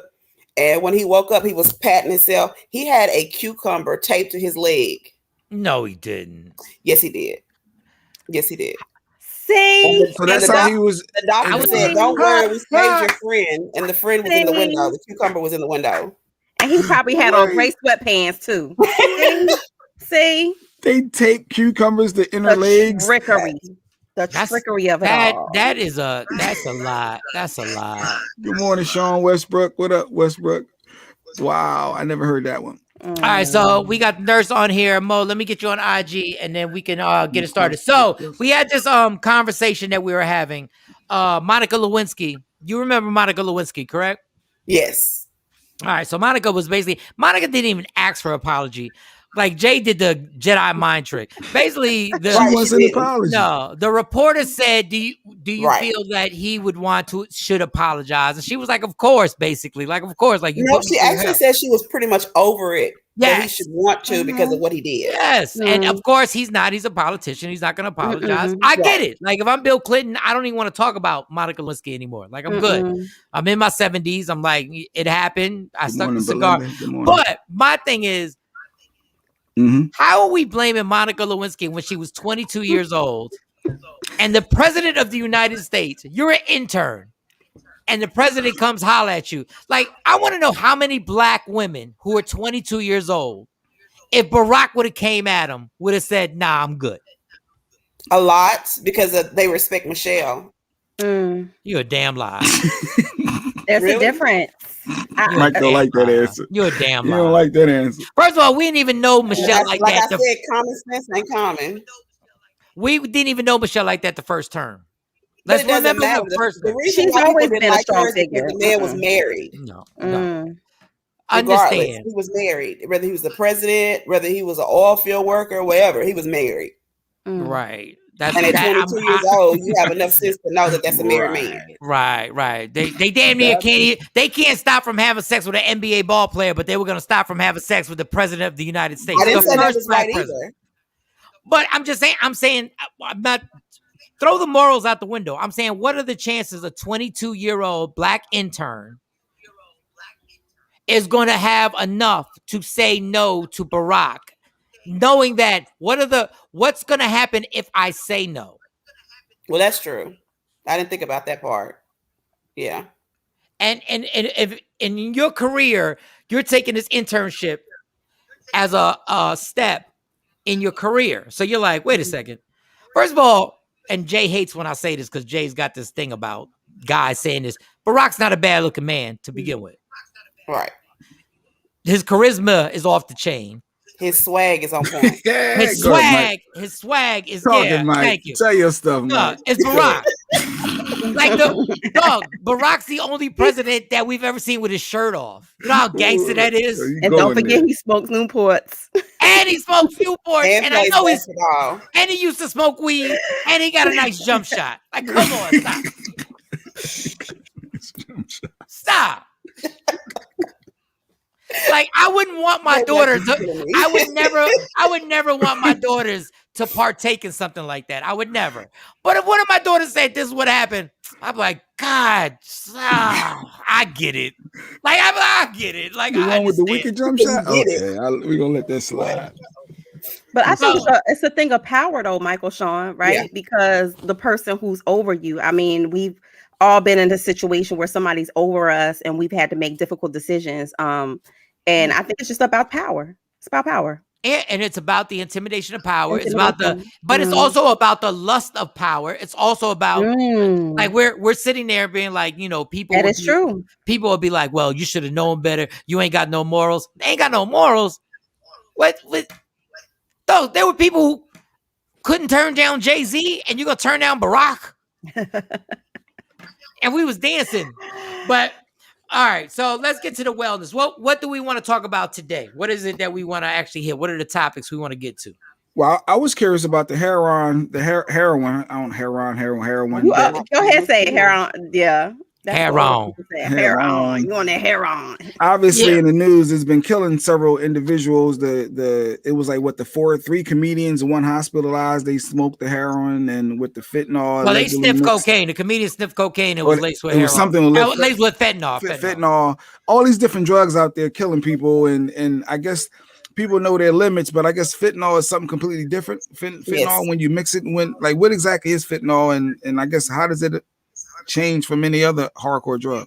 Well, that's not a question that I am well versed in, but all I can tell you is that fentanyl is one of the most powerful drugs there, that we have. So if you mix that with anything, then you have a chance of overdosing. you can overdose on that alone. So if you mix that with something that's made in a kitchen or a lab, then the chances of it going bad are pretty high. Like that's the type of, like if I went to the hospital with anything and they offered me that, I wouldn't take it because I know too many people who have lost their livelihood for addictions to it after they've received it. And we're talking about fentanyl.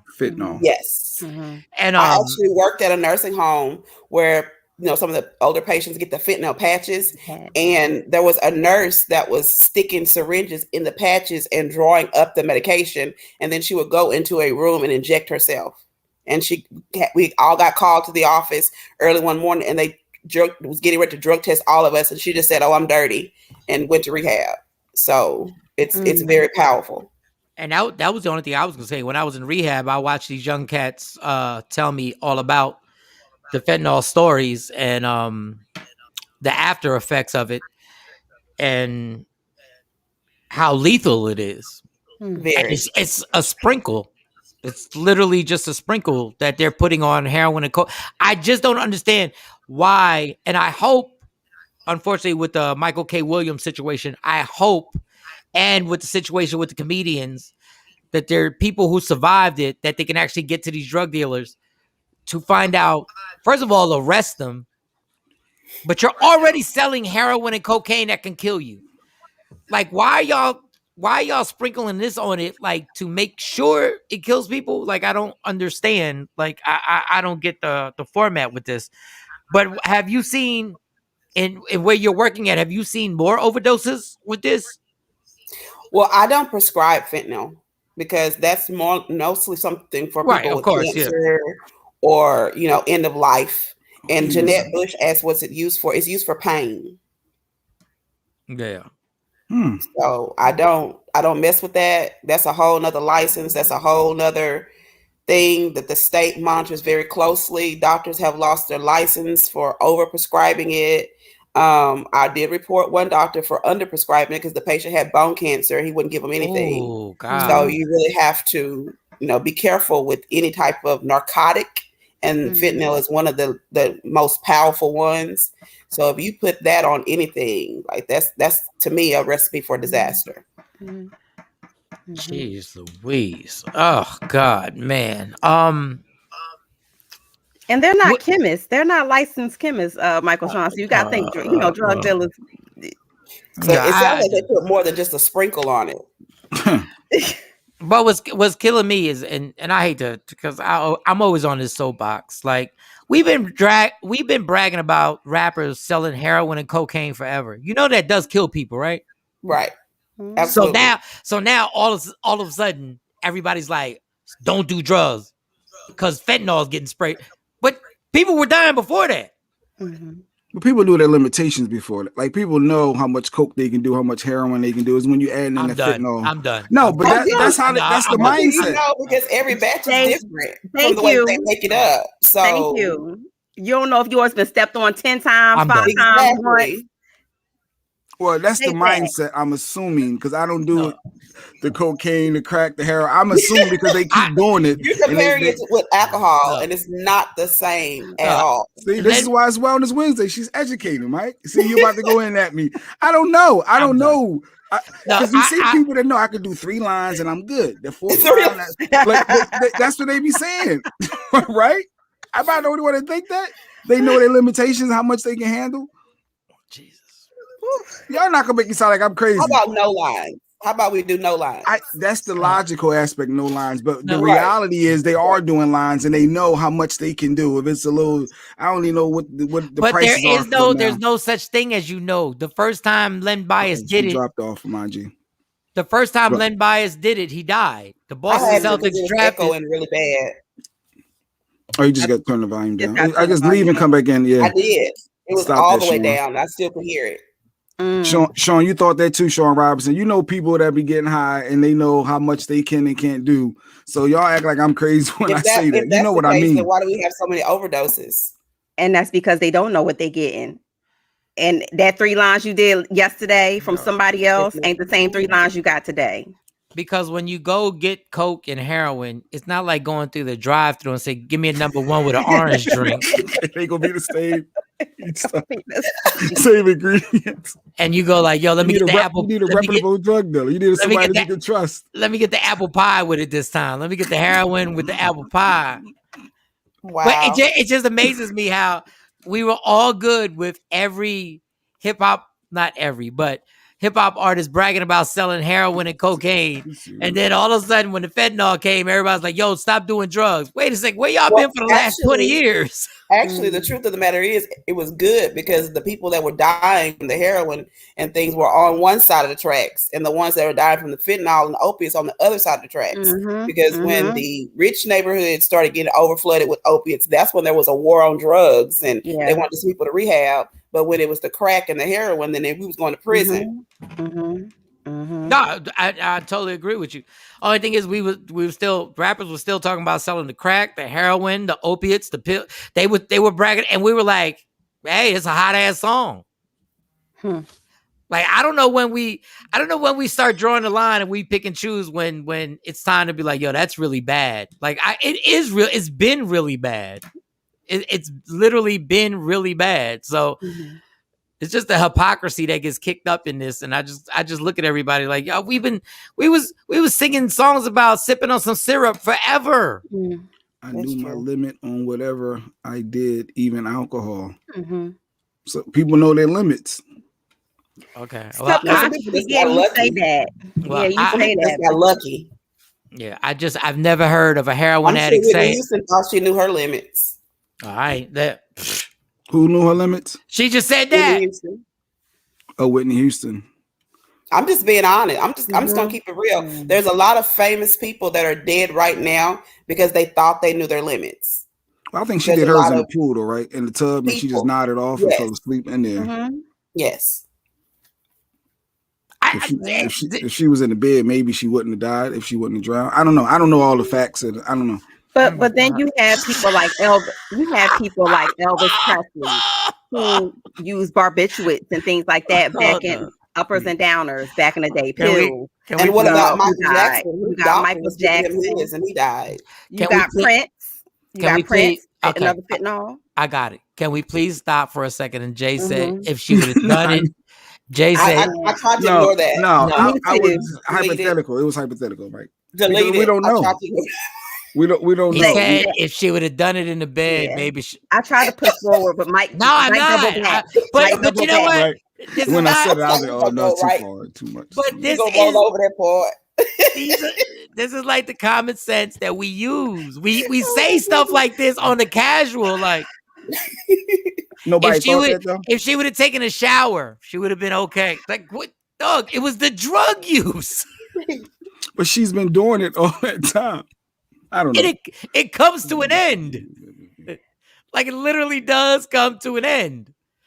And it's like, you know, and God bless. Like we look, man, I'm not judging nobody on addiction. I got an addiction. I get it. But I'm just like, when we got songs that just, and then also we get like, whoa, whoa, whoa, whoa. And then we go to the club and then we start partying to the same songs again, talking the same stuff. It just amazes me. It just amazes me that all of a sudden in the last 2 weeks, everybody's like, hey, don't do drugs. Where have y'all been?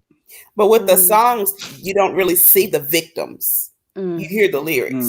With this, you have names to the victims of the drug use. So that's a big difference. If I had to look up the names, it's just that we ignore. Like, you can't get no bigger than Whitney. You can't get no bigger than Michael. You can't get no bigger than Prince.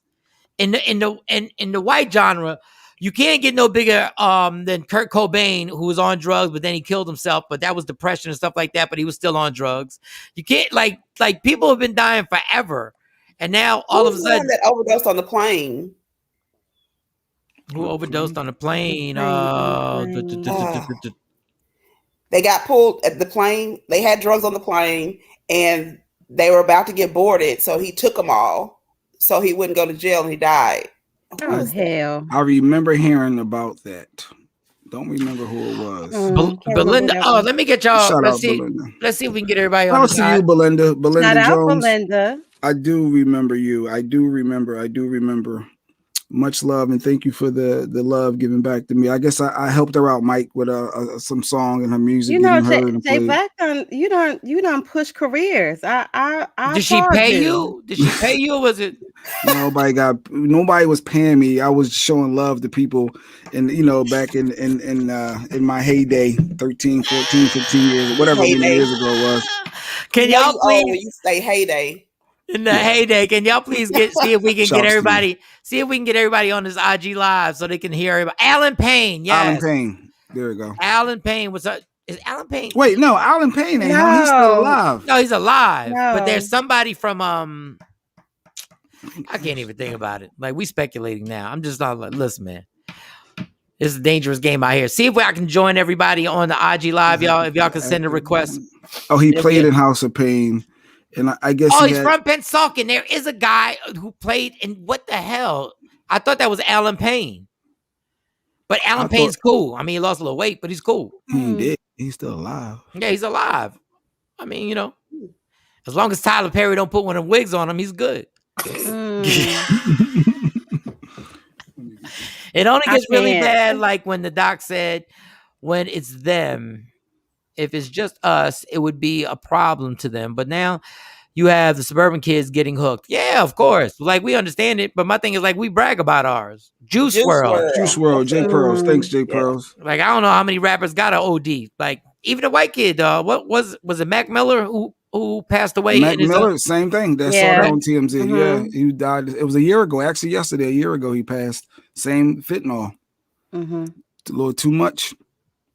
But it was points where he was doing it and he was fine. But that's why I'm saying it's misleading, because you think you know your limits. If you're doing certain things and then you go down, you go left. That's all I was saying when I said you know your limits. But yeah, the thing about drugs is you have to take more to get to the same high. So you really never have a limit, because that 3 lines might have got you high tonight, but tomorrow night it might not do nothing. So you try Juice WRLD. Yes, Juice WRLD. Mm-hmm. So that's the issue with drugs. Yeah, there are a ton of comedians who OD'd. John Belushi OD'd. Yeah, Juice WRLD was the artist, the rapper. Why are you telling us Juice WRLD is an artist? We don't fucking know. Like, what are you doing? Somebody put it in the comments. Somebody put it in the comments. Your turn, Mo. Get my popcorn and coffee now.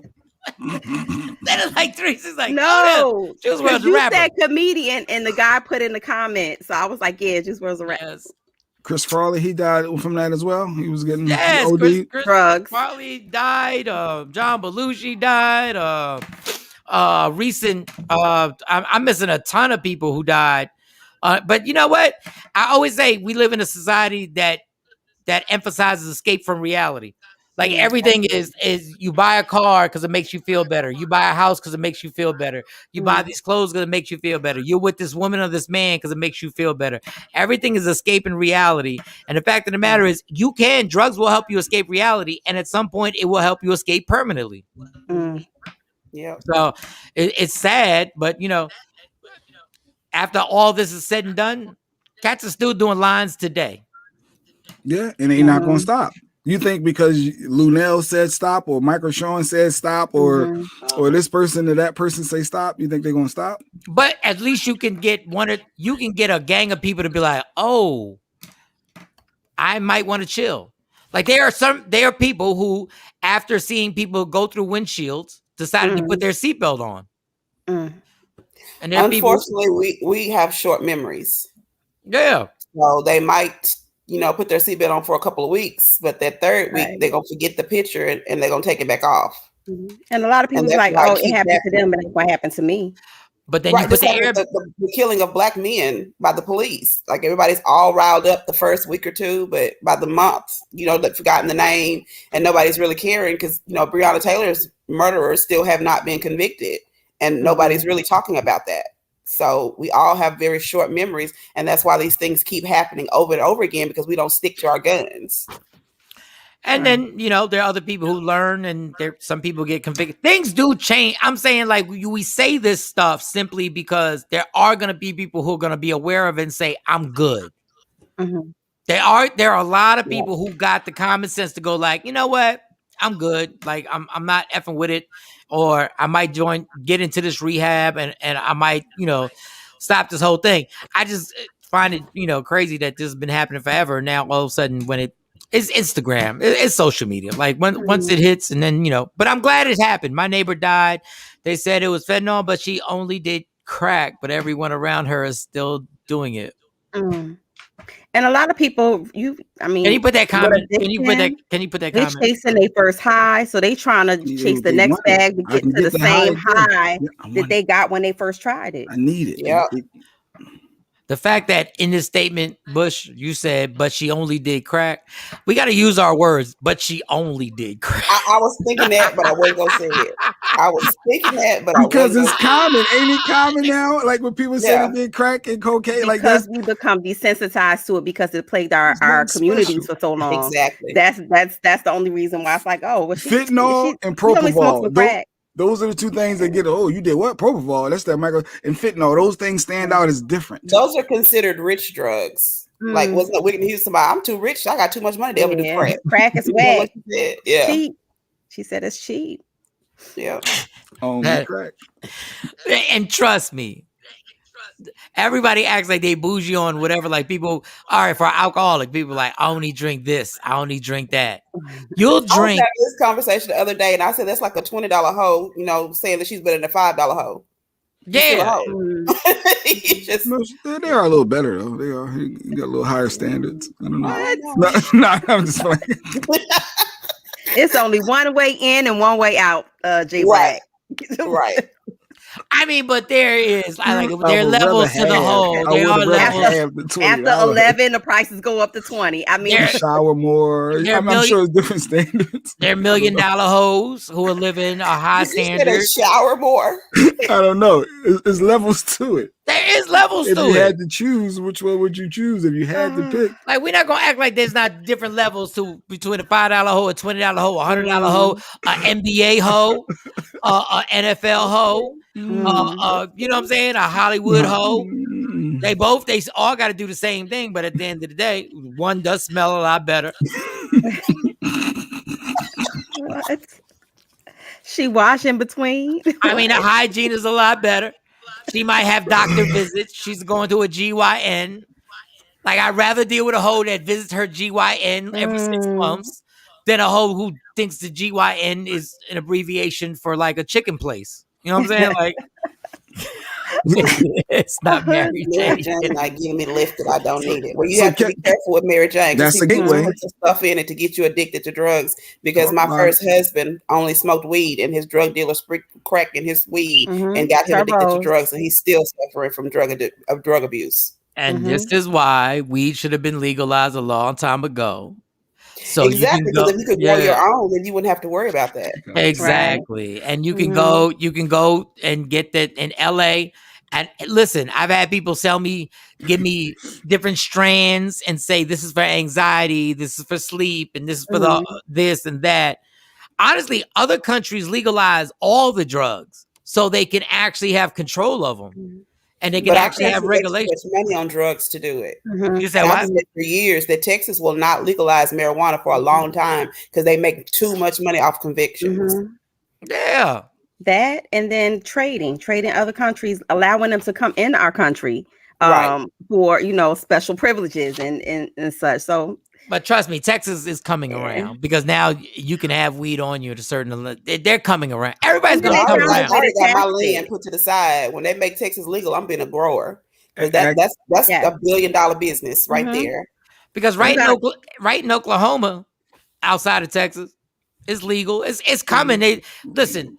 You can, once you start putting a gang of money in people's faces in states, the reason why Texas hasn't legalized it because they hadn't figured out how to monetize it and how to get those legal them alcohol licenses and how to figure all that out. Because Abbott is so busy trying to figure out how to stop women from having abortions, he has no other time to figure out how to make money off this vaccine that he keep pushing. Yes. You have places like Women Grow. They actually teach you like how to do that. Oh, he's definitely pushing the vaccine. That's why he doesn't want to mandate masks. Explain to me how you feel about the vaccine. You're in the medical field. How do you feel about the vaccine? And how do you feel about the vaccine is a personal choice. The fact that they're forcing it on jobs, and the only benefit of the vaccine is that you decrease your chance of dying. That's it. It does not decrease your chance of catching it. Oh, I'm sorry, you're the expert. But there's other things that you can do. And if the vaccine only stops you from dying, why would your job make you take it? Why? Because they put all this money into making it. Now they need to make that money back. Doug, and now the medication that you can take by mouth that does the same, pharmacies are blocking me from prescribing it to patients. Yesterday, I was on the phone with at least 10 pharmacies. All of them were asking me why was I prescribing the ivermectin. Wait, stop right there. You're gonna have to get on my IG live with this. I can't. You gotta request it one more time. Like, that was deep. Yeah, because I need people to hear what you're saying right now, because that's something I didn't even know that there was a pill that you could take that was the equivalent of the vaccination, so that you didn't have to get a shot. So let me just send this request, because I need to hear that. And J Black, for some reason, once you decide you don't want to be on the IG live, you just stay. Well, no, when she wasn't, no, people can't hear her. So Jay, you do the same shit every day. You do the same shit every day, dog. I'm like, if they can't hear the guests, it's like, well, okay, what's the purpose? But no, she's good, so she's going to join back. I requested. My dad has COVID right now, and he had the vaccine. And he ended up having to go to the hospital the other night because he was having difficulty breathing. And so I'm like, I wish they would stop calling it a vaccine, because it does not mean that you cannot get it, even though you've had it, gotten a shot. Sorry to hear that, Belinda. Sorry. All right, so go back to prescribe some ivermectin for your dad. I'm sorry. Did the provider prescribe some ivermectin for your dad? No. Okay, well, that's what he needs. No. That's what he needs. Mm-hmm. If he had took that the first 7 days of getting symptoms, he wouldn't have went to the hospital. Mm-hmm. What? But the story that I was telling was, I had a patient that called me because I had helped her daughter get over it with 160 fever. She took the medication in 2 days. Her fever, the first day she took the medication, the fever left. The second day she was up. So she called me because her sister's family had COVID. It was 5 of them. All of them had symptoms. The youngest one, who obviously got it from school, had the most symptoms. So I called I had my office manager call different pharmacies to see which one would release the medication. And then she found one. So I sent the prescription there. The pharmacist called back and accused me of helping this family hoard the medication. And when I said, no, there's 5 members, so of course they're going to get a lot. They all have symptoms and they all are getting worse. The pharmacist refused to release the medication. She asked me why I didn't prescribe anything else. Why was I giving out this medication? And I asked her, I said, so what did you go to? And she was like, well, I didn't go to medical school. I was like, okay, well, I did. And then I said, well, what organization are you board certified with? Because I'm board certified to practice medicine. And she said, well, I'm not board certified. So I asked her, why do I have to justify what I'm giving my patients to you? Your job is to fill the prescription and release it. She refused to release it.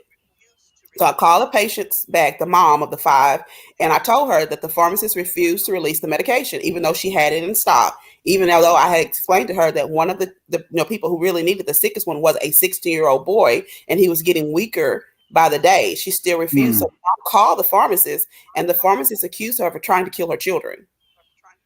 Oh my goodness. Refused to release it. And then on Facebook, just this morning, I had someone call me a liar. So what I did was screenshot a conversation with a patient that said that they had called Walgreens, and the Walgreens refused to release it. Then they called Walmart. Walmart refused to release it. So I was like, okay, so who are you calling a liar? Because I have no reason to lie.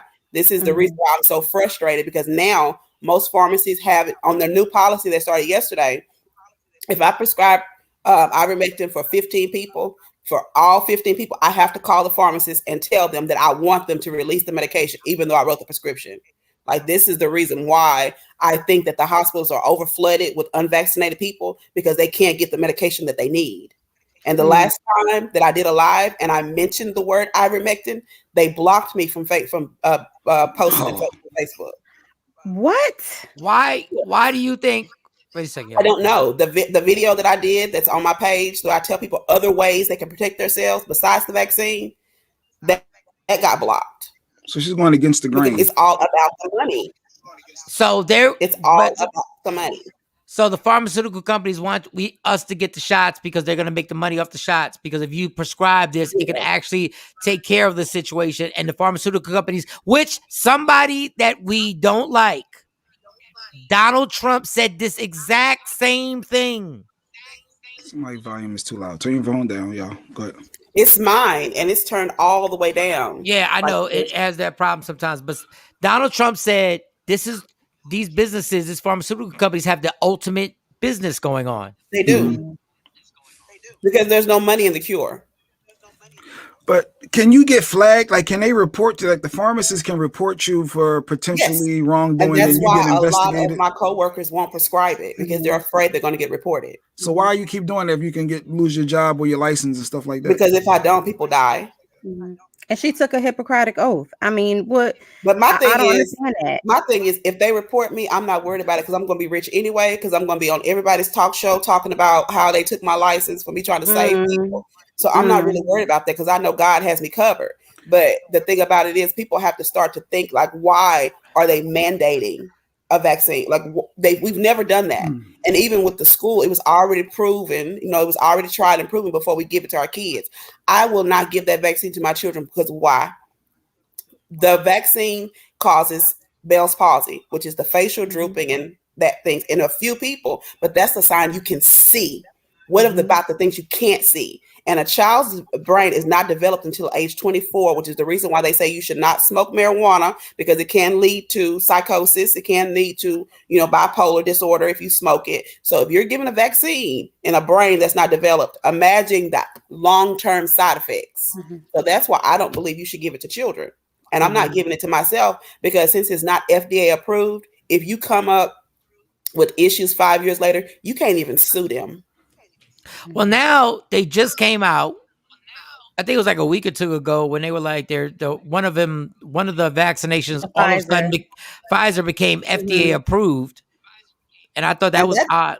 And I think it was odd that one too because that's the one that was causing the most blood clots. Jesus! Like if they had approved Moderna, I would have gave it a second thought. Like maybe but Pfizer, I ain't effing with it. Nothing to do with it. So this the same, Joe Rogan, I saw him on the news because he was promoting the same drug that you're talking about, medicine, and he got a lot of backlash and people like, no, he's crazy, don't do it.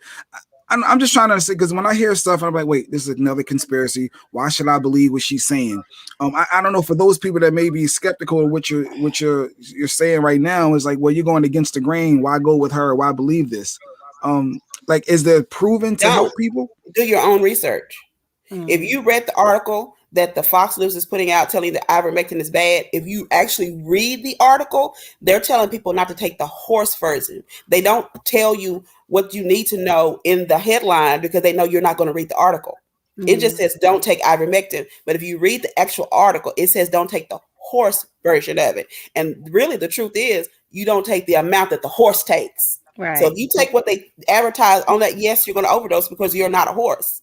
But people are not reading. Like they put an article out about the man that overdosed from ivermectin. If you read the article, it said he took the pill, he drank the liquid, and he used the paste. So of course he's going to overdose. But they don't put all that in the headlines because they're counting on us not reading the article. All you see is somebody overdosed and then you get scared. All you see is don't take ivermectin, but they don't emphasize what type. There's two types. There's type for animal, there's type for humans. See, they count on us not doing our own research. If you don't believe something somebody said, go read the article for yourself. If you don't believe something that somebody's telling you, go research it for yourself because the information is out there. There's so much research online that shows a study where they did that 86% of the people got better on ivermectin. 86%. What's the primary use for that drug? And is it FDA approved? Parasites and viruses. But like I said, COVID is a disease that we don't know nothing about. So what the treatment that we have now was found by accident. Like they accidentally realized, hey, everybody that first went into the hospital was low in vitamin C. So they said start taking vitamin C. And then they noticed that everybody that went to the hospital was low in vitamin D. So then they started taking vitamin D. Every treatment that we found for COVID, we found by accident. Doctors are trying different things and it worked. If it works, who cares? It works. I've had patients that couldn't get off the couch, had difficulty breathing. They started this medication in 2 days. They was outside mowing their yard. Do I care how it works? No, I don't. All I know is they got better. That's all I care about. I just have this question. Don't the majority of people who get COVID survive it? They do survive it, but there have been some long-term effects. I've had a sorority sister that caught COVID, and it took her 3 months to get back to normal. She was on oxygen. She was on a walker. There are people who catch COVID. They end up with PEG tubes. Like, it's different on everybody. And the less you prepare your body for the infection, the worse it's going to be for you. And that's why I do so many videos on making sure that you boost your immune system, that you disinfect. Because if you prepare your body for it, when it's introduced to it, it causes less havoc. The COVID pretty much destroys your body from the inside out. And it does. So if you're not preparing your body for when because you're going to get introduced to it, there's no way around it. So if you don't get your body ready for it. How does that affect kids? Well, first, is the FDA approved? Does FDA approve that IV, the horse medicine? No, IV they haven't. But there's so many other drugs that the FDA does not approve. When a woman is pregnant, the medication that they give her to cause contractions, it's not approved to cause contractions, but they use it. There's medications that we use to get people to stimulate their appetite that was actually used for cancer, but we use it to stimulate their appetite because it works. There's a lot of drugs that are not approved for what we use them for. It's called off-market, off-trade using, and that's what we do. And I've never had to explain why I give a drug. If I write a drug, the pharmacist has never called me and asked me, why are you giving this?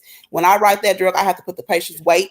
I have to put the diagnosis. I have to put what guidelines I'm using. I have to put that they can compound. I've never had to do that for any other drug. And then I still have to talk to the pharmacist and explain why I chose this drug. And you have virtual only patients and you can prescribe I have virtual and I have in clinic. So you can see somebody from another state in Pennsylvania or Jersey or New York. No, I wherever. only have a license in Texas. So I'm Texas working on my license in Oklahoma and Louisiana. All right. What about that? Somebody asked about J&J and the blood clot for the female. I know that was going through for females. Is that still? Did you heard anything about that? Yeah, but I did a video when it first came out, and I told people not to mess with that vaccine. Mark asks, what should you use to boost your immune system? Like, is there something that he can take or anyone can take that's over the counter to help boost their immune system? Right. If you go over to my YouTube channel, when you click my name, the very first video you see is the whole video dedicated to that. It tells you exactly what you need to take, the milligrams, the dosage, how to get started, and all of that. That's the one that Facebook banned me from sharing in the groups. I don't want to get banned if I click on it. The whole banning and the whole censorship of your videos and information you're sharing is it's crazy to me, and it just shows how, again, that our social media is controlled. It's okay if we put violence, we put all these other things out there, but when we put things that save people's lives or could potentially help people, is banned or is considered taken down. That's wild to me. And the booster shot is another one too. I did a video telling people that's why I said that Johnson & Johnson was not a good one, because there would be no such thing as one shot. I said that. And then they were saying that every 8 months you'd have to get the booster. Now they're saying every 6. Then they said every 5. I said every 3. So we're going to see where we end up. But there's a lot of things that's being said in the news right now. I said years ago.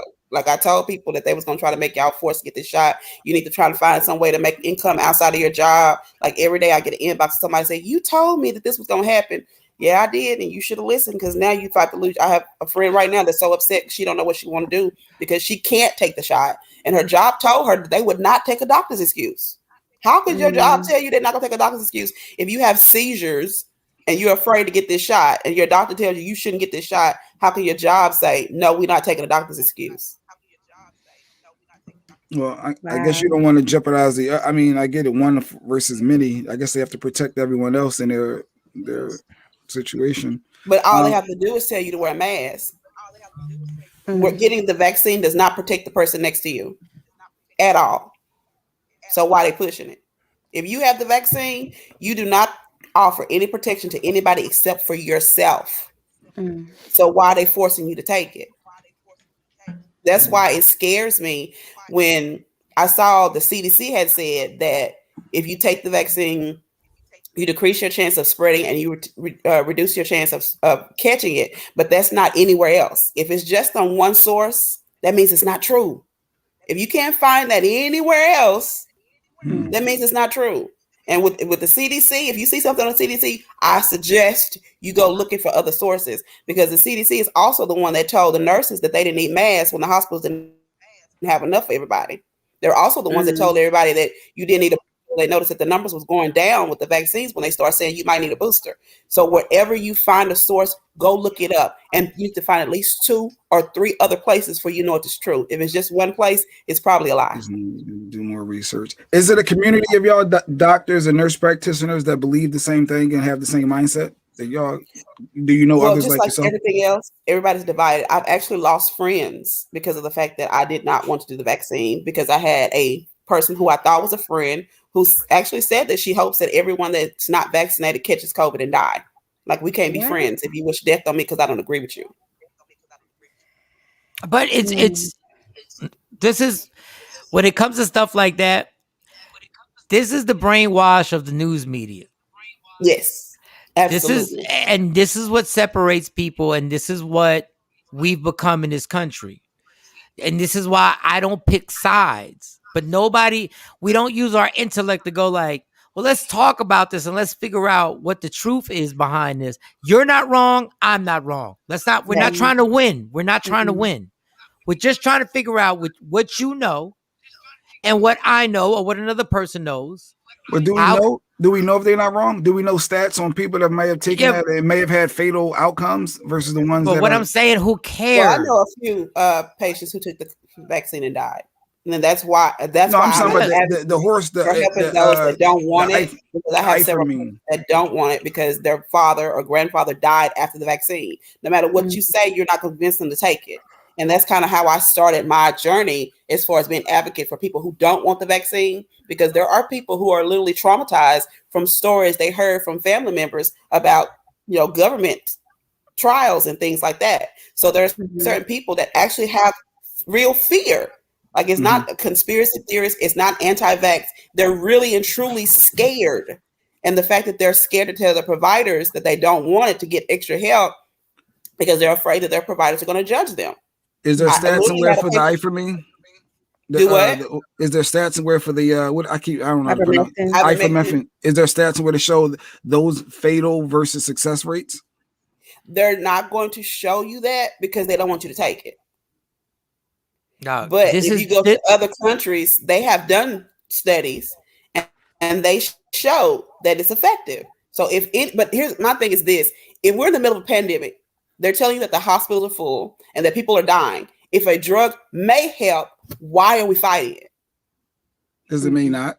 Because it may go but the it other way, does. possibly. Like, I don't know. I'm just playing the devil's advocate with it because but even if it may not, if anything helps, like, why would you fight anything that might help? If it helps 1 out of 5, so you can say that for the vaccine, though. The vaccine may help. It may help what? It may help you from dying, like you're saying. They may help you in that aspect. But I'm not saying that about the vaccine. I'm talking about the pill. No, I was just going with the same mindset of why take the other medicine if it may help. Well, same thing for the vaccine. I guess it's both sides. They both may help. So, but you should be able to have a choice. If you don't want to take the vaccine, why is there that's the only choice? I got you. Why is that it? That's not the only choice, but that's the only choice that's being promoted. Like, if you call the pharmacy right now, any pharmacy, if you call them and they put you on hold, what you're going to hear is commercial after commercial after commercial about the vaccine. How do I know this? Because I stay on the phone on hold with pharmacists all day long. That's all you hear. If you walk into a pharmacy, what's the first thing you see? Signs about the vaccine. If you go watch TV, what you see? Signs about the vaccine. Why is the vaccine the only thing being pushed? Because the vaccine only saves one person. The mask potentially saves everybody in the room. Why are we not mandating masks, but we'll mandate you putting something in your body? Is there a news outlet, the TV wise, Kathy wanted to know, is there news that you watch that you get your information from related? I don't watch the news. No, this is what I'm trying to tell you. There's an agenda on top of an agenda, and we're never going to know the truth. And then when the truth gets spoken and somebody may have the truth, it's called a conspiracy. And then a doctor that spoke before the Senate, and he was saying how he was getting shut down for talking about this drug, and how he was getting shut down for telling what's the purpose of the vaccine, because they were saying that herd immunity was the thing. There's no such thing. We will never have herd immunity because it's in animals, 24 species. Everything that was said to us has now come back. If you really go back, if you had the time and we had the research team to show every video of every statement that's been made about COVID, it's been retracted over and over and over and remixed and changed over and over and over again. Yep. Joe Biden just contradicted himself a few days ago. Literally just contradicted himself. Fauci. What did he say?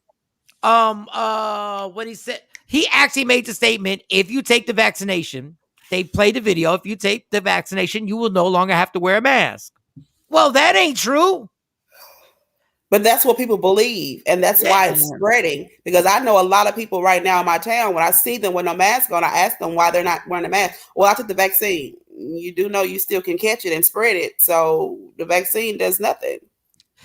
I forget what the exact date was when Dr. Fauci was asked, I think on the Today Show, have you been tested? This is early on. This is like before last March, early on. And he said, well, I don't have any symptoms, so I don't think I should be tested. What? The majority of people have no symptoms, and that's why it's spreading so fast. So there's a conspiracy. It's not a conspiracy. There's an agenda on top of an agenda. And I don't listen when people say this is population control and everybody goes, oh, that's crazy. Why is that crazy? Bill Gates was in Africa and ain't even a doctor and was in Africa giving medicine to African kids. How does Bill Gates get the right to do that? Money. Exactly. But someone asked me, how can I talk about things that are on the news if I don't watch it? I don't watch the news, but just like everybody else, Facebook has clips of news. I see news on this show. I see news on other shows, but sitting down watching the news, I don't, because I don't trust where they got the information from. And not only that, if you watch CNN, they're going to be pro-vaccination. If you watch Fox, they're not going to be anti-vaccination, but they're going to give you all the reasons why people shouldn't wear a mask. I guarantee it. Without even, I tell you right now, they're going to give you tons of reasons why masks are violating people's rights. Like, we don't have any source of, everybody has an agenda. They got a checklist on why they're pro-vaccine and anti-vaccine. It's not even because of the health of the people. Like in your case, you really want to help people. The people in power really have an agenda on why they should be pro-vaccine and anti, because their checks coming in, their lobbyists coming in. And that's what I said about all the jobs that are mandating vaccines. I would like to see if they got a donation. Yeah. Interesting. Because my sister works at a plant, and they're offering them $500 to $1,000 to take the vaccine. Where they do that at? Incentives. Yeah, these incentives are crazy. The schools are now offering money to teachers to take the vaccine. Where they do that at? They don't do it anywhere. They were giving free beers. How about we live in Texas where Ted Cruz's kids go to a school that mandate mask wearing, but the actual governor didn't want to mandate mask wearing for public schoolers. And because he doesn't care, because his kids don't go there. His kids don't go there. Just like I always say, when all these senators and Congress, all these people are fighting against universal health care or for health care, they don't use the same health care we use. These senators don't use the same health care. They don't. Theirs is free. It's universal health care for them. Yeah. This is the irony of all ironies. And it's just, it's so desperate now that when I tell you we're living in the Matrix and people think you're crazy when you say it. Yeah, I admit it. I want to play devil's advocate. I was like, wait, she's going against the grain. I know she has her thoughts, but why? Like, if the masses are saying this, why? Am I missing something? Because I don't like to believe everything I hear in conspiracy. But it's like, okay, she has some stats. She has some people that has helped. So, okay, it's good. It's good knowledge. It's there. So the numbers are there. But I want to know, well, what's the other side? But I wish I think that's the most frustrating part to me, is because, like, in the town where I live in, the people that come to me, they all survive. but they will drive past me to go to somebody else and pay more than what they pay for me, and then they end up dead or in the hospital. I know several people who didn't come to me when I sent them messages, hey, you know what I do for a living, right? They were like, oh, I'm cool. No, their dad passed.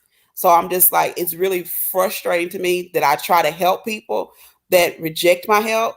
So I had to take some time off to kind of deal with that and be like, okay, well, it's not you. You know, you can only help those that come to you. So stop putting yourself out there and being hurt when someone passes. If you tried to help them, you know, and God knows you did all you could do. If they don't come to you, that's on them. But it just kills me that my people would rather go to a doctor that everybody knows in town is racist, but won't come to me when I'm really the one that's going to their houses, teaching them how to cook, teaching them how to eat, teaching them how to read their labs, teaching them what's in their medication. But How do you it's help like kids, you though? have to want the knowledge. How do you help the younger kids that's under 12 that necessarily can't take the vaccine or can't? Well, you're not pushing the vaccine anyway. But what can you do for kids to help prevent them? Because like my son with asthma, he's 9. I know he got asthma. I know he got egg allergies. I know he got stuff going on. So what can he do, or what can I do, or you suggest? So what you can do is he has a nebulizer. Yes. Okay, use that. That video that I told you, go watch it and make sure he's taking that. There's a medication called quercetin. It's available on Amazon, and you take that 2 tablets, once a day. And what it does is, if COVID is introduced to you, because COVID is like inflammatory response all over your body, that medication calms that inflammation process, and it keeps you from throwing clots, which causes, you start to get pneumonia and things like that. So that's something that I'm really big about telling people that they really, really need to take. So it's making sure that, he's exercising, watching his oxygen. You have a pulse oximeter, the machine that you put on your finger that checks your oxygen level. I don't know. Yeah, I do for my son. If you have a child with asthma, you need that. Because if that number starts dropping, then that means you need to go seek some medical advice, some attention, some breathing treatment. I got the EpiPen everywhere we go. Just EpiPen. EpiPen is not going to help. I know. And he got the 2 inhalers, the orange inhaler and then a standard regular blue one.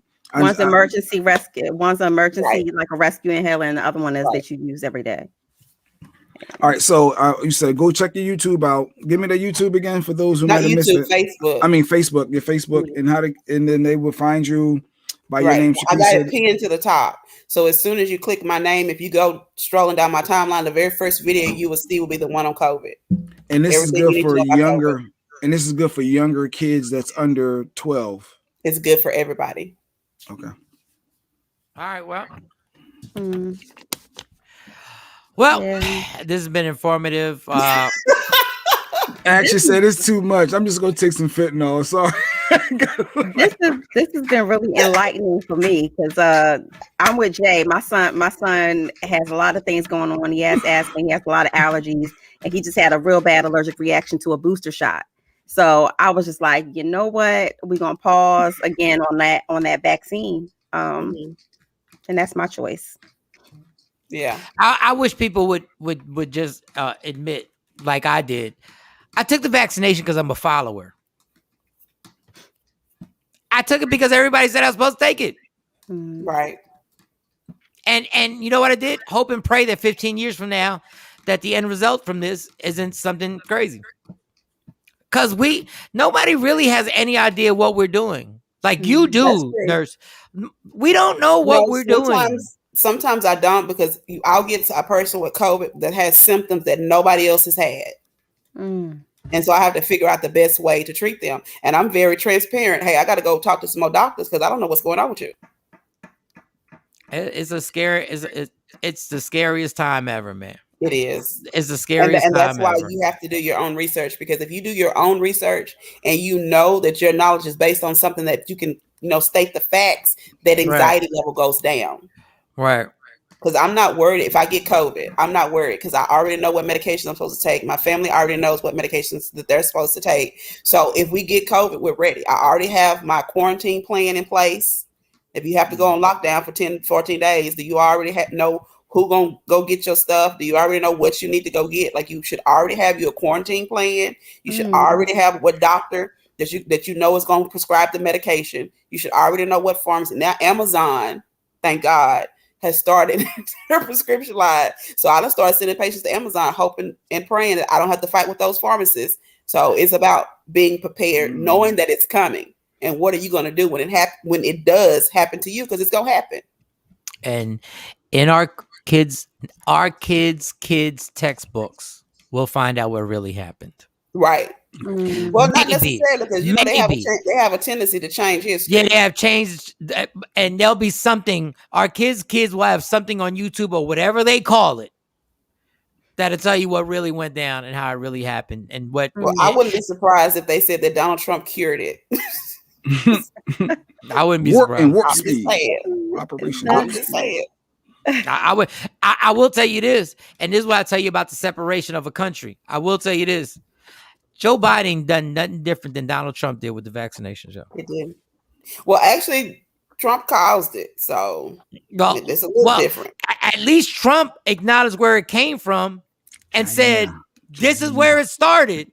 Right, because he knew when it started. He was supposed to close the borders, and he didn't. What he did was he sold all his stock because he seen it coming. Yeah, and listen, I'm not supporting Donald Trump. I'm saying the Democrats called him crazy for trying to shut down the airports. Right, they did. So it's crazy. That's why I don't even mess with y'all. Democrats, Republicans, I know y'all got your own agenda. I don't even mess with y'all. Like I listen, whenever they need whenever they need black women, because they know when it comes to a movement, if you want a movement to work, make sure you get strong black women, because from the civil rights movement to any movement, and they ran out, they got come up and they ran out and got Kamala Harris and had her doing her little dances, and they were like, that's what we do whenever everything gets desperate. But that's a whole nother topic.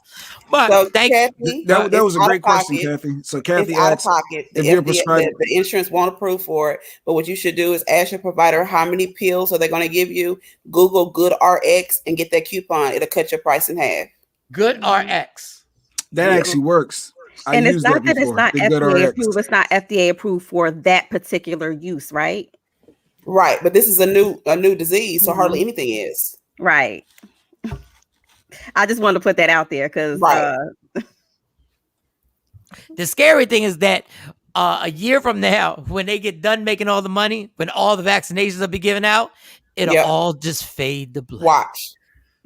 Absolutely. And y'all were here on the show when I said there are too many vaccinations sitting out there that they already paid for. I said that on this show, and I told y'all they paid for all these vaccinations, and they'll be damned if they're just gonna sit there and not get used. They got to get that money back that they paid to get them made. I said that. And they talk about mismatch, and I heard about Moderna people. Now you get the Pfizer for the boost. I guess they trying to deplete the inventory. That's what you're saying, Mike? That's what they're doing. You laughing, but it's true. That's exactly what's happening. When they get all these shots gone that they've made, watch and see them. They stop pushing it. And now when they realize that everybody got it, when I put my vaccination card up, and I showed everybody I really got vaccinated and how bogus it was. And then it started walking around like, this is the most bogus. Like, a passport is more official than the vaccination card that's supposed to be helping to stop a pandemic. Now they have a girl who misspelled Moderna on hers. No, but now they're arresting people for fake vaccination cards. And I have the fakest vaccination card, and it's authentic. And they were like, they finally got it. They were like, I think they're on to us. These cards are ridiculous. We're letting them write their own information on the card. Yes. So now all of a sudden, it's this blitz of arresting people who have, man, shut your ass. Come on, man. I'm a great liar. I've been lying a long time. No, I ain't drunk. I know when you lying. Yeah. I know when you lying. Like, this is a lie. Like, all of a sudden you start arresting people and doing stings and raids on vaccination fake card places when the real cards look fake. So how are you proving this? Right. There's not thank you so much. You just be careful with the government. Yeah, Sequise. Every Wednesday, be careful because you saying a lot of stuff that they don't want out there. Yeah, I don't want Wellness Wednesdays to get shut down. So yeah, we need so you all we got. Yeah. Because Mike keep running off all your nurses. Yeah, you know we got one a girl. nurse, one spineless nurse, one. I'm gonna be honest with you, Mike. I almost didn't come because I didn't really like you back in the day when you was on radio. But watching this show, I can really tell a difference. I was like, okay, I rocks with this Mike. I ain't care for you before. I was like, Shawn was like, you want to come on the show? I said, what show? She said, Michael Shawn show. I was like, I don't know about that because we might not, get along. So I had to watch a couple of episodes, and I was like, okay, well, he cool people. I like, he speaks his mind. We have a lot in common. So I'm glad that I did, because at first I was like, I don't know about that one, because we might, have to meet up after work. And I don't meet up after work. I never meet up after work. I never meet up after every work. Wednesday. Every Ever, Wednesday, ever. she says, Sequise, we appreciate her hanging out with us. We do. Yes. Yeah, we do. We honestly really appreciate you, and thank you for doing the work that you're doing. And you're standing up for something. And the hardest thing to do is to stand against the wave. Going with the wave is the easiest thing ever. And when you stand against it, man, that undercurrent is vicious. So we're here for you, and thank you so much. She's here every Wednesday. We're gonna take a break, and I know the nurse doesn't want to hear this. I gotta take a black and mild break. But can you get on to him about these black and mild? Talking about smoking. Hold on. I really can't, because I just stopped like 4 years ago. Hey, hold on. I'm taking a black and mild break with my inhaler. When y'all were talking about emergency inhalers, it made me giggle. And he has an inhaler. He needs it because he smokes. He got the black and mild in one hand and puff on the second. I can't. I'm such a veteran at asthma because my ex-wife, like, both her lungs collapsed because she had an allergy to latex, and she didn't know she was working with kids. Like, I used to give her the actual asthma shot, the injection. Like, I used to really be on some. Jesus, man, asthma's a beast. Like, it does. There should be a cure for this thing by now, man. They really should. But I think, once again, there's more money in us just paying $25 co-fees and $50 co-fees at the doctor and all that other nonsense. Thank you. Black and Mild is calling me. Ladies and gentlemen, we'll be back with Sexy Mo. She may not have the facts, but she has some alleged stories. Yep. So get it ready. It's Michael Shawn and the Takeover Legends. Yeah. What up, y'all? It's Michael Shawn from Michael Shawn and the Takeover Legends. And just in case you missed the show, check this out. So how did Jay Black look out for you when the making of the band? Absolutely, 100%. And he got you in. I mean, he didn't write my rhymes, but he definitely. No. We know say Jay Black goes through no rhymes for you. No, he wasn't a ghost. That'd be funny. That shit would be so funny. No, Jay Black. What happened was, unbeknownst to people, I was just planting a lot of seeds. So I was belonged to a group called the Bum Rush. Out of that came a producer called Black Key. Black Key ended up getting 2 placements on the Great Depression album, DMX. Songs entitled Who We Be and We Right Here. So with that relationship, I built an alliance with DMX. So I was currently trying to, be signed to his Bloodline imprint at the time. And in the midst of that, we met Miss Jade, Roscoe P. Chain, and Timberland had his B Club imprint. So this was like Miss Jade's second single with Nelly Furtado, the Ching Ching Ching Ching jump. Yep. So she was like, yo, just come up with me, and just on my little promo run, you could come up and spit and kind of get some promo. We did just that. Jay Black was like, bro, you got something. Like, he just, after I spit and smoke cleared and show was off, everybody high five. Jay Black pulled me to the side. Was like, bro, I like it. I like your material. He was like, yo, just let's take numbers. Let's stay in contact. Anything I got going on, I keep you incorporated with it. Cool. Week after that, maybe a week, 2 weeks, it was the Germantown Unity Day, John. Yeah. Shout out to Uptown. Yo, you got to understand this. For me meeting Jay Black and making a band is almost like 60 days. Am I right, Jay Black? Yeah, no, you're right. You dead on. It was quick. Yeah, it was like it's like 60 days. So it was like Jay Black. People don't know he is the gatekeeper. Well, for me, he was. Yeah, he is the gatekeeper. Yeah. Then after that, the competition came down from Bad Boy and MTV. Jay Black hit me again. Yo, bro, the MTV and Making a Band is doing the competition, but they getting with us to do the competition. So you got a rep from the the radio station, which is me. You got a rep from MTV, and then you got a rep from Bad Boy, which is Harv. So it was only them three on the panel. Yeah, celebrity judges. Yeah, yep. Celebrity judges. Yeah. J-Black, let me find out. Let me find out you was out there trying to make careers.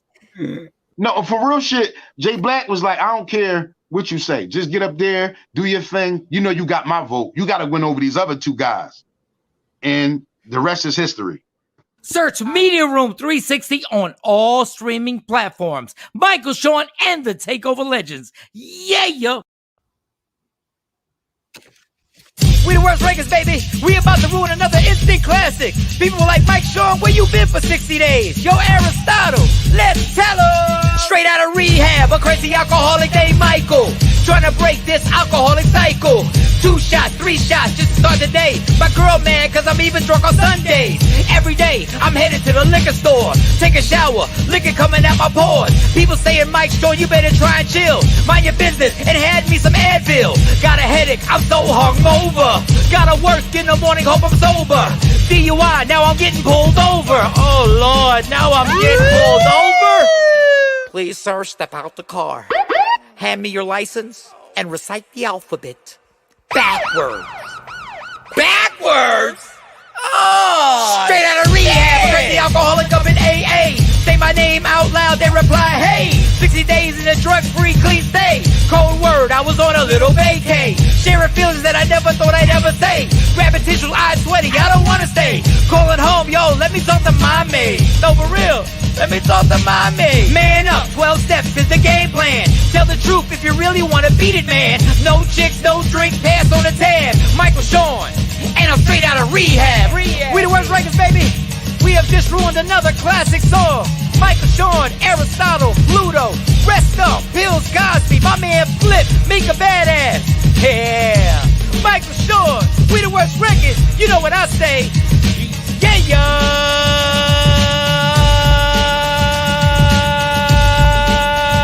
Straight out of rehab. Don't never stop if you wanna be on top. Yeah.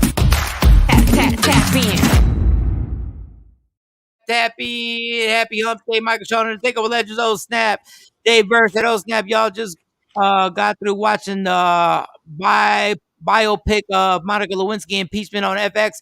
It is really good. It's a really good show to watch, and I watched the first episode, and whoever did the writing on it did an incredible job. That Monica Lewinsky impeachment thing is crazy." And let me tell you what's crazy in Texas. There's about to be a storm that's about to pop off right now. I was outside. Man, oh man. Yeah, that second round is coming, they said. I'm not ready. Kelly J's still dealing with Ida's ass. 2 shots, 3 shots. Like every day. Mike already growing because earlier he said maybe he can have 1 shot during a celebration. Can we say growth? That's not growth. I'm all for it. It should be no shots, Kelly J. No shots. He was playing when he said the one anyway. No, we don't want to encourage. But let somebody give me $10 million a day. F the world. I'm going to a financial advisor. I'm going to get that I'm going to call DJ Envy. I'm going to say, who's the financial advisor I should go to, right? And I'm going to go to them. I'm going to make sure all the kids are set. Stacy's set. Mom is set. Dad is set. Sister set. Jay is set. Hey, good stuff. Mo is set. I don't know about set, but I'm going to give you all a nice, I don't know about set. But it's going to be a love meal. Just give me a meal. I ain't greedy. The Hov said Meek could be a millionaire. Long as he's alive. He only said Meek. He ain't say Meek. He ain't say Beans. He ain't say he got. Everybody's gonna get said bleak. Jump. Everybody gets they slot. And it was some. Before we get to allegedly, J-Black, there was a program director who worked with us in Philly, and when he came and got the job, he had a truck that was wrapped. It was a wrapped truck. Mm-hmm. What is his name? Luscious Ice. Luscious Ice. Luscious Ice. That was his name. Luscious. Yeah, I was like, Luscious Ice. He came from Texas. Remember he came with the afro one time, the whole road. What up, Wody? Everything was Wody. What up, Wody? No, he was at the comedy show in Tyler, Texas. I kept calling him Boogie. I kept calling him Boogie D. No, that was I was later. so confused. Later. And I That couldn't. was later. And then I kept looking at him. I was like, "Dog, I know you. I know all the stuff we went through, but I can't because he had my first There was a something that went on the radio that's not supposed to go on. It was anyway. Yeah, okay. So that, and there was something else I wanted to get. There was something else I wanted to tell y'all. There was something else I wanted to tell y'all. And it was that quick. So shout out to the Monica Lewinsky documentary on FX. Go watch that. That was good. Also another good one I just watched was the Rick James. He got a Showtime one called Bitchin'. Somebody else told me about that. That was good. Somebody else told me about Rick James. So I want to check that out. I'll check it out. Rick James, I just heard so many damn. I'm gonna watch it because everybody keeps telling me it's good. I'm like, what else are you gonna tell me? There was a lot of cocaine. There was a lot of women. There were women that were held against it. There was Tina Marie. There was a whole bunch of stuff and everything like that. And Rick James was one of them guys that, as I grew up, I realized how talented he was. But when I was a kid, like I was like, what? Like I wasn't a Super Freak fan. Like I was a hip hop kid. So when Super Freak came out, I really wasn't. Yeah, like who could not Super Freak. See, because I thought Super Freak. I thought it was the corny. lyrics, but as an adult now, listen to the lyrics. You like, yo, he talking about how down this chick was.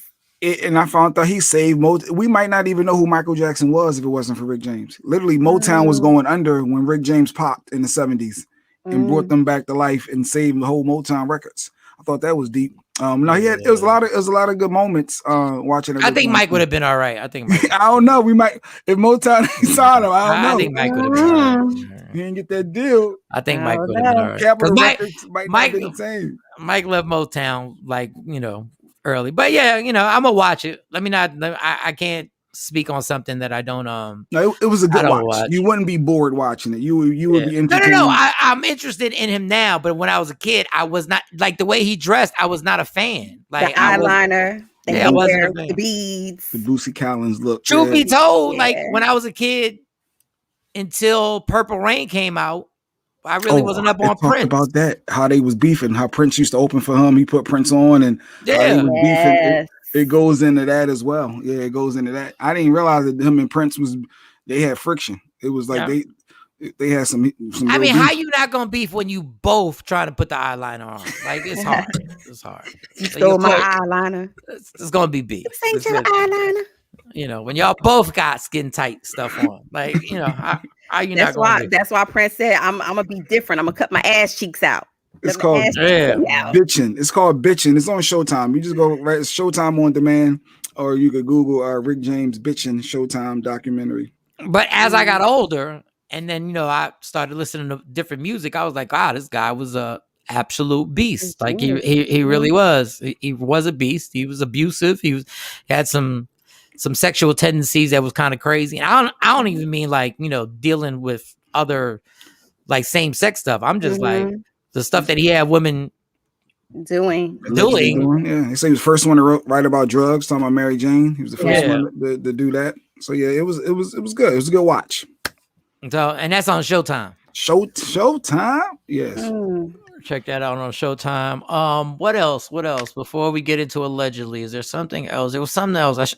I wrote a whole bunch of stuff. There was stuff we didn't get to yesterday. Yeah, we'll try tomorrow. Tomorrow we got the psychic. Tomorrow's Thursday, we got the psychic. Yeah. He was talking about a lot about relationships being tested over the next 30 days or something. I saw him do a post yesterday. Relationships are tested every day. No, he says it's gonna be worse. Something about Venus going into Sagittarius. Isn't it like the retrograde? Yeah. Something's happening over the next 30 to 40 days. If something is bad, like your relationship, he said, will be tested. You will go through a rocky. It was something like that. So we can get into that tomorrow. It was something Venus is going in through your cell phone. Something like that. I was like, damn, that's crazy. Delete messages now. Delete abort mission. What the? Take all the Mark, what you mean? Take all the mirror time up. I don't know. I don't know. Explain it. Rick All right, go James. ahead, Mo. I'm fading fast. I'm fading fast. Don't do that. Don't do that. I'm ready for this nip nap. I got stuff to do. I got a comedy show to do tonight. Laugh Out Loud comedy show. Addison Improv. You want them tickets? 972-404-8501 or just tap the link in my bio.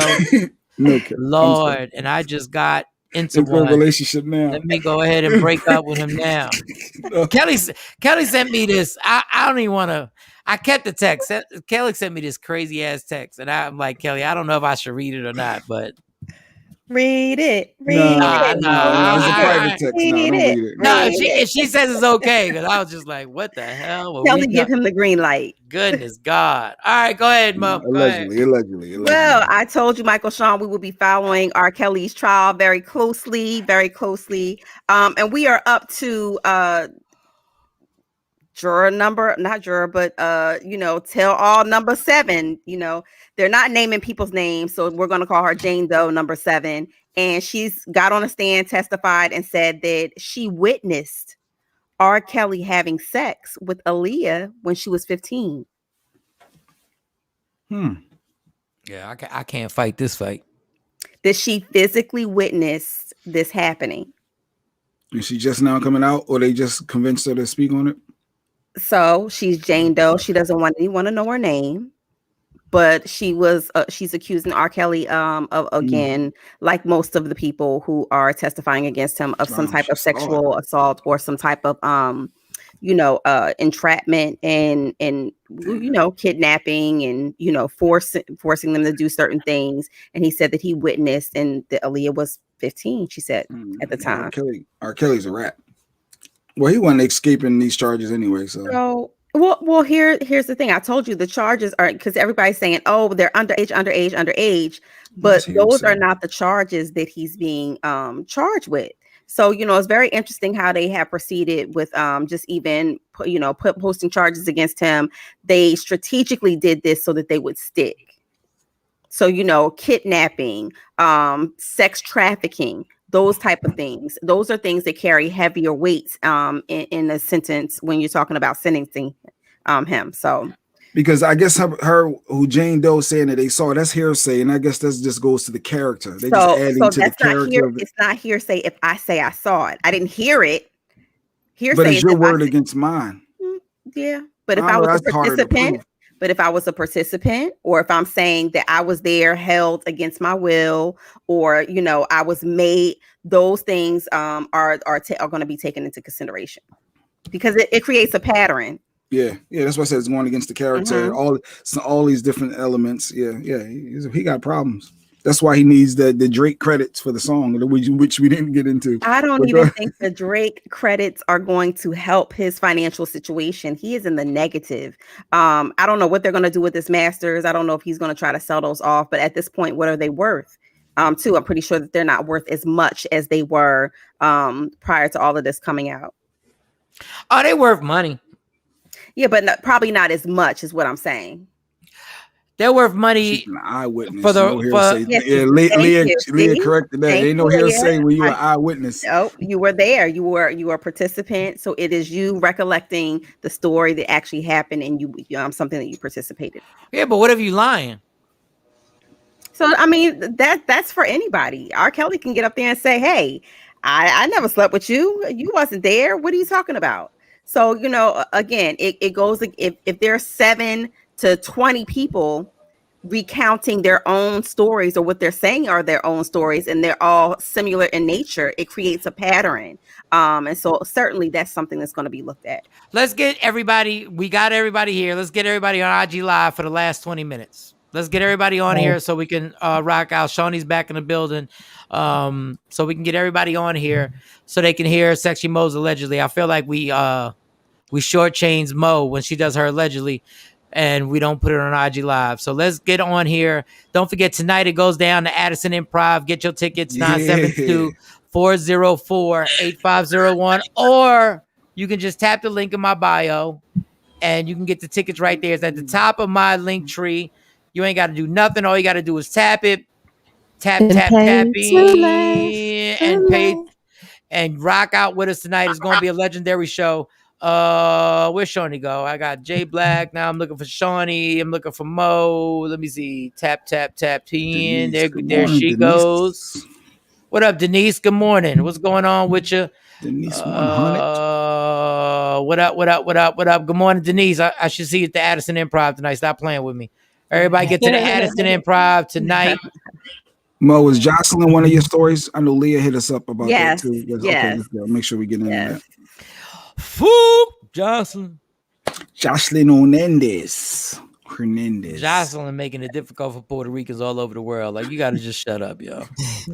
Like, real talk. You got, like, there's a certain point where you could tell somebody was just coked up. Lil Duval said it the best. Like right before Hispanic month jump off September 15th. Like, come on. It's still gonna be rocking. Don't worry about it. It's all good. Mo, why can I get you on? Let me see if it said I joined. I don't know what happened. Here you go. You're going to join right now. Yeah, that Jocelyn thing is ridiculous. It's just stupid dummies. You a stupid dummy, Jocelyn. You stupid dummy. But Lil Duval had the best post ever because Jocelyn got mad basically because Lunel was saying Can we see it for Shawnee? You got the green one, Shawnee? I guess Lunel's post. I guess Mo's going to go into it. And then Jocelyn's response. Yeah, I just can't finish. Jay, you gonna interrupt me?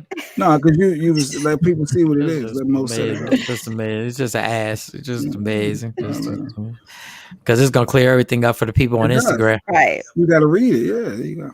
Lunel, have a drink, smoke a self-rolled or dispensary rolled joint. Leave the effing scissor, Molly, and cocaine alone. You might be next, and all you were trying to do was party. This is no joke at all. The dope dealers are killing people. But hey, you don't have to listen to me.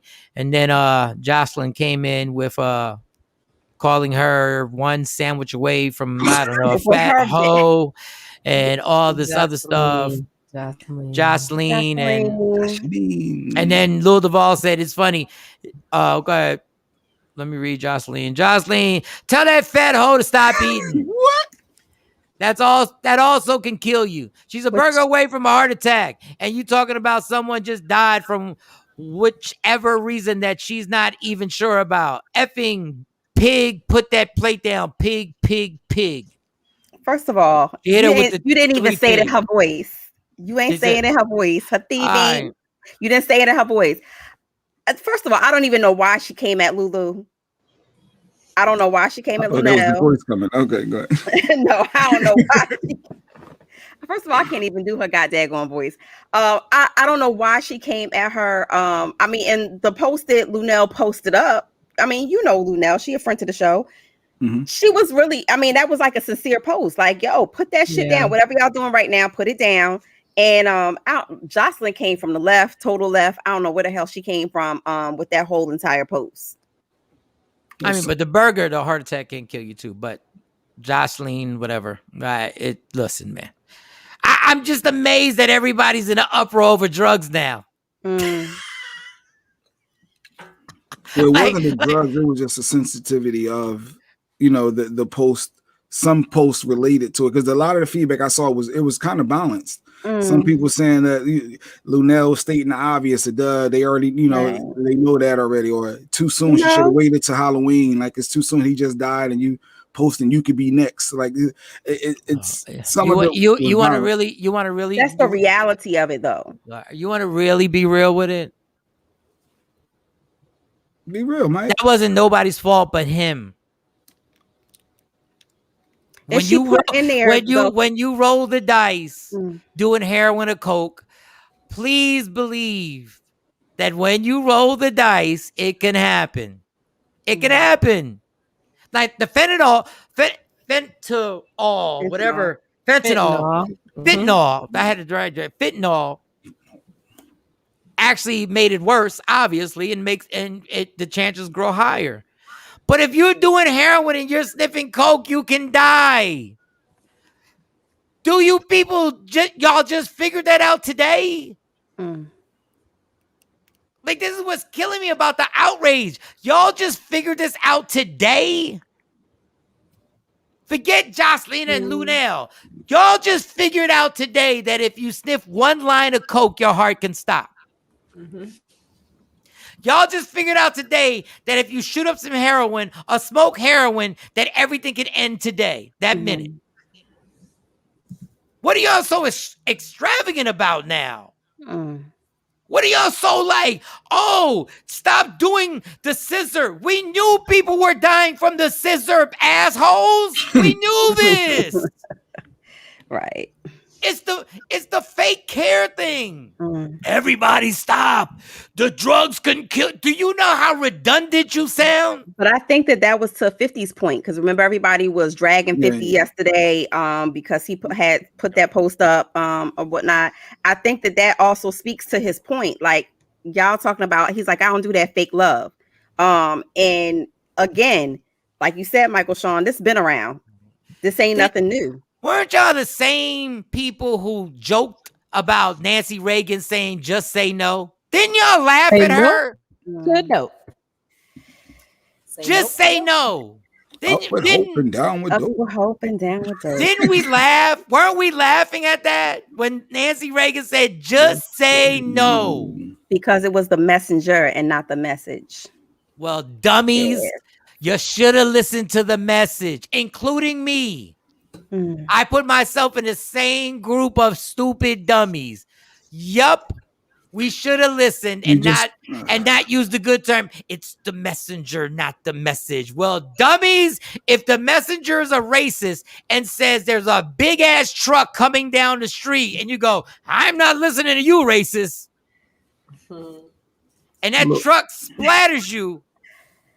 So when he said, if you get offended from someone telling you to stop doing drugs, that's a sign that you probably should stop doing drugs. It's the most common sense comment ever say made. A hit dog will holler the loudest. But I'm just like, everybody, yo, stop doing coke now.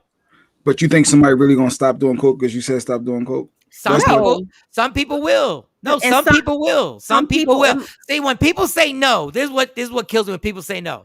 Some people have real common sense. The reason why I never did heroin and I chose alcohol, which was no better, but in a way it was better, is because I saw my uncle die from heroin. So when you tell people, there will be a large amount of people who really put their seatbelt on, who really was like, yo, you really go through the windshield, and they put their damn seatbelt on. They were people who really said, damn, I'm not going to drink and drive. Now, assholes like me didn't listen.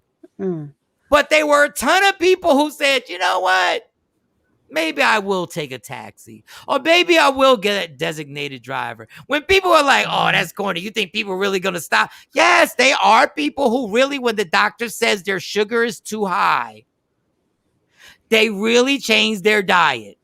What about the people that can't because they need help, because they're addicted? They just know that's their weakness. And that goes with the territory. And they can either get help, or hit rock bottom, get help, or they die. But it's not just dealing with the drug use too. You got to deal with the underlying issues that is making them use drugs, or made them start using drugs in the first place. So that's a whole nother kit in itself. Yeah, that's a whole nother thing. I don't have a drinking problem. I have a thinking problem. My thinking is screwed up. That's why I can use something out of control like that, because it's not the drinking that I have the problem with. It's the, like Mo said, it's the thinking process that in my brain decides that I am going to do this on a relentless terror till I destroy everything. There's a whole bunch of stuff to this, but damn it, people. Don't tell me to stop doing drugs now when y'all was glorifying drugs the entire time. Don't start now. Like, come on. Like, I'm glad we're saying it. I shouldn't say that. I'm glad we're saying it. But come on. Like, yo, this has been bad forever, yo. You know how many people we've lost the drug? Like, when Whitney died, do you think that would have been the time that everybody would have said, yo, stop doing drugs? Took Whitney. Yo. Now, yo, they got this new stuff that they sprinkle on it, and it makes sure. So let me get this straight. When Whitney was in the tub, that didn't tell everybody to really chill, because we were like, well, because quiet is kept. What everybody was really saying was Whitney was a drug addict. I'm not. Or even like in Juice WRLD, what happened with Juice WRLD when he swallowed the, trying to hide his drugs. He's a drug addict. I'm not. But for some reason, when the batches get poisoned, everybody goes, "Whoa, y'all better chill! All the batches are poisoned." God, the hypocrisy goes. They've been poisoned because you don't know how many times it's been stepped on. You don't know what it's been cut with, and that's just all around. So when people say, "Oh no," because I trust my drug dealer. Do you understand how much of an oxymoron that is? I trust my drug dealer.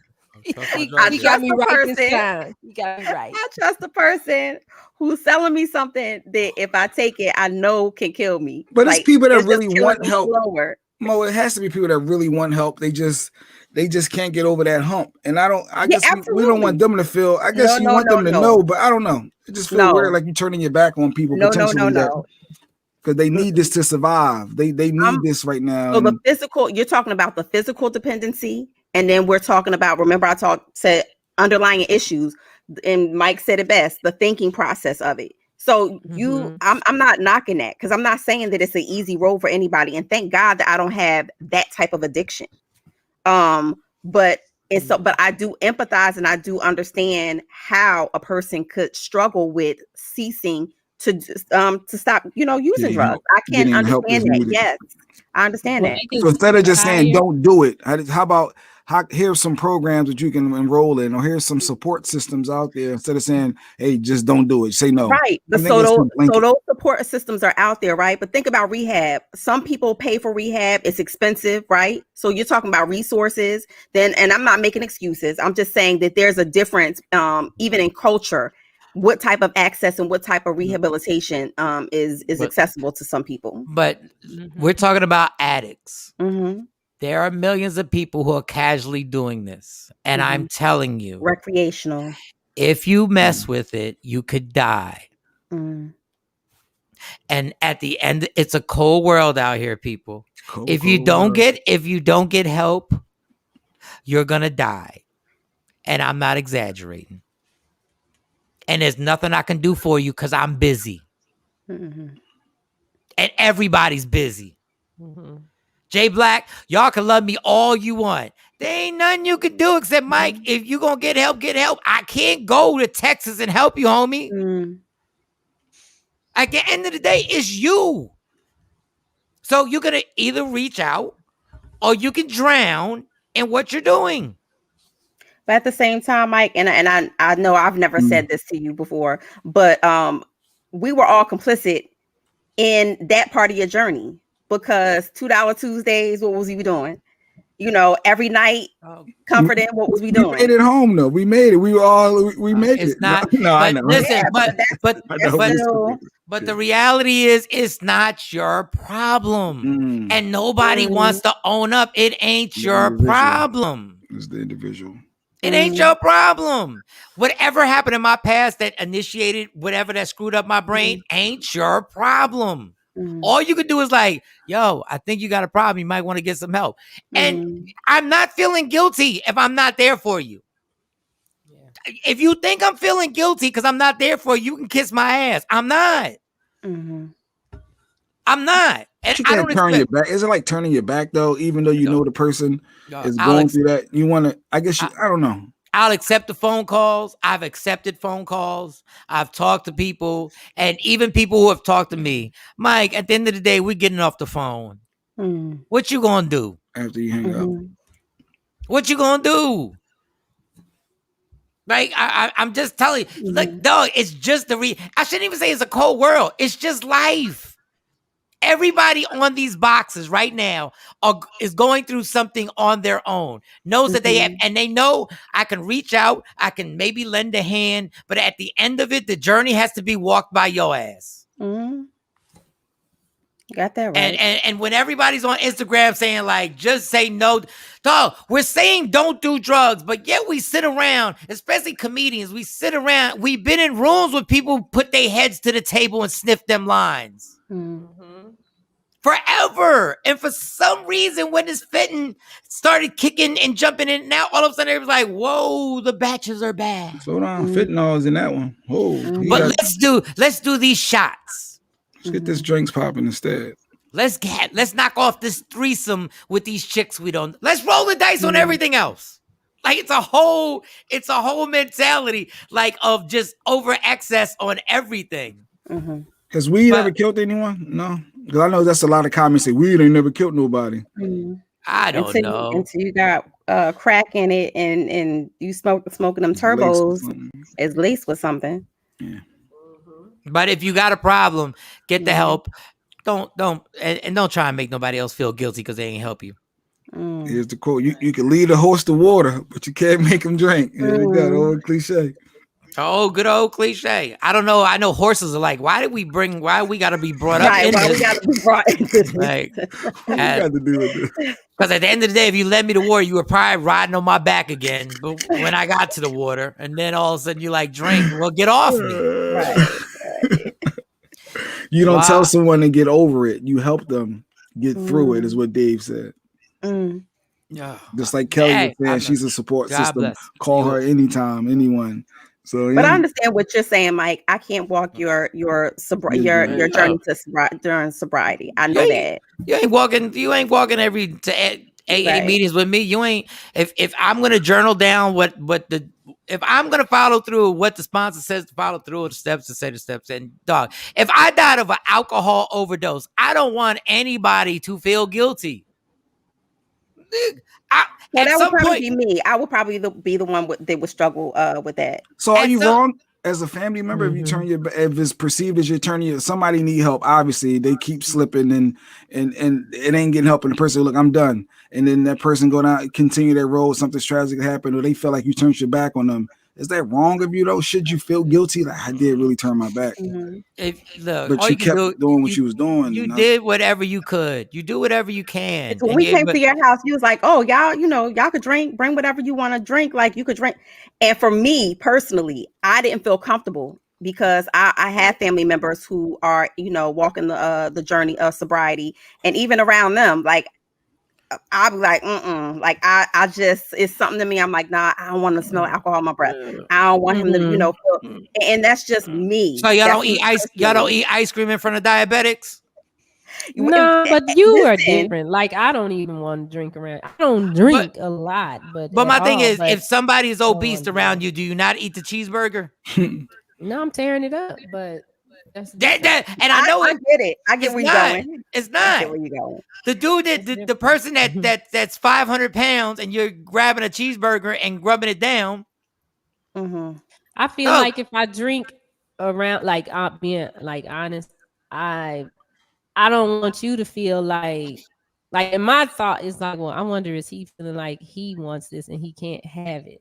If it's just like I haven't known you long, but know enough about the story, and it's like I don't want to be in front of Mike with this, or it's been times I told people don't bring no drinks around him, and I mean it. And I get it, and I understand what the that whole thing is, but I try and tell people, like, if somebody's broke, do you not whip out money? Like if somebody is somebody, but you do understand what she's saying. It's a temptation. But you see all of us drinking, getting lit, and you smelling it, and you can't partake. If I'm a serial cheater, do you dress differently in front of me? No, because you don't want my ass. It ain't that. No, but what I'm saying, and I get what you're saying, I understand it. But the logic of the whole thing is like if I'm allergic to. If I don't even know what to say, like I'm saying, if somebody literally is a diabetic and has lost toes, do you not drink a soda in front of them and be like, "Yo, let me not drink this"? Got that deer part.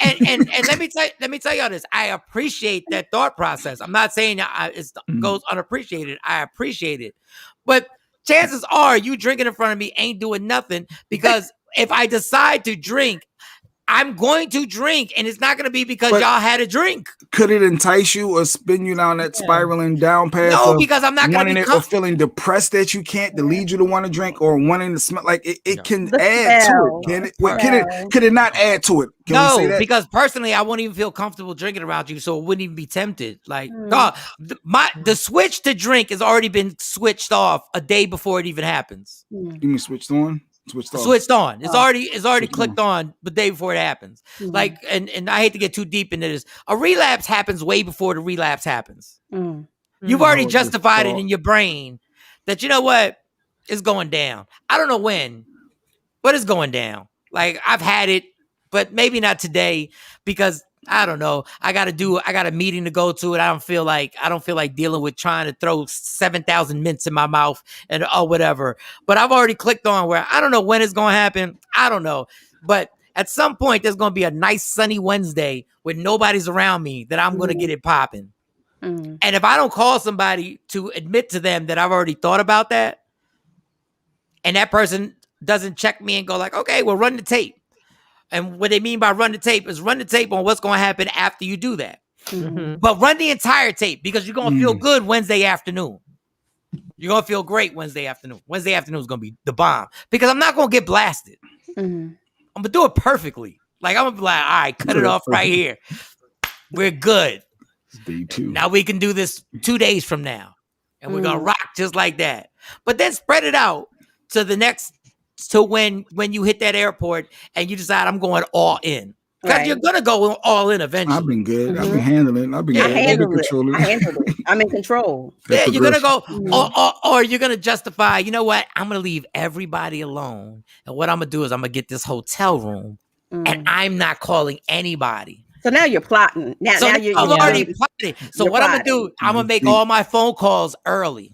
I'm going to make all the phone calls early. I'm going to make sure I get everything. I'm going to check on my mom. I'm going to check on the kids. This, and then bam, go all the way in that night and then wake up the next morning with the super hangover and super depressed now because you know you went all the way in. So now you in the cycle. So you're like, all right, well, we here again. Let's see how it goes. All right, I just took y'all through a long journey. No, all right. I mean, you shared a lot. Yeah. Jonesy, what up? Jonesy on the IG Live. What up? Hey, you shared a whole lot. I mean, and that's part of the sobriety and part of going through the addiction and is the phases, is levels. And like you said, it's a progression. So you think that one time is good. But Kelly J agreed with you. She learned that being around people on her own, she wants people to be themselves around during her recovery. Just be yourself. Don't change who you are, even though she's going through what she's going through. So I understand that, but for me personally, like I said, I'm not bringing it around you. So that's just my personal contribution to that. I just can't.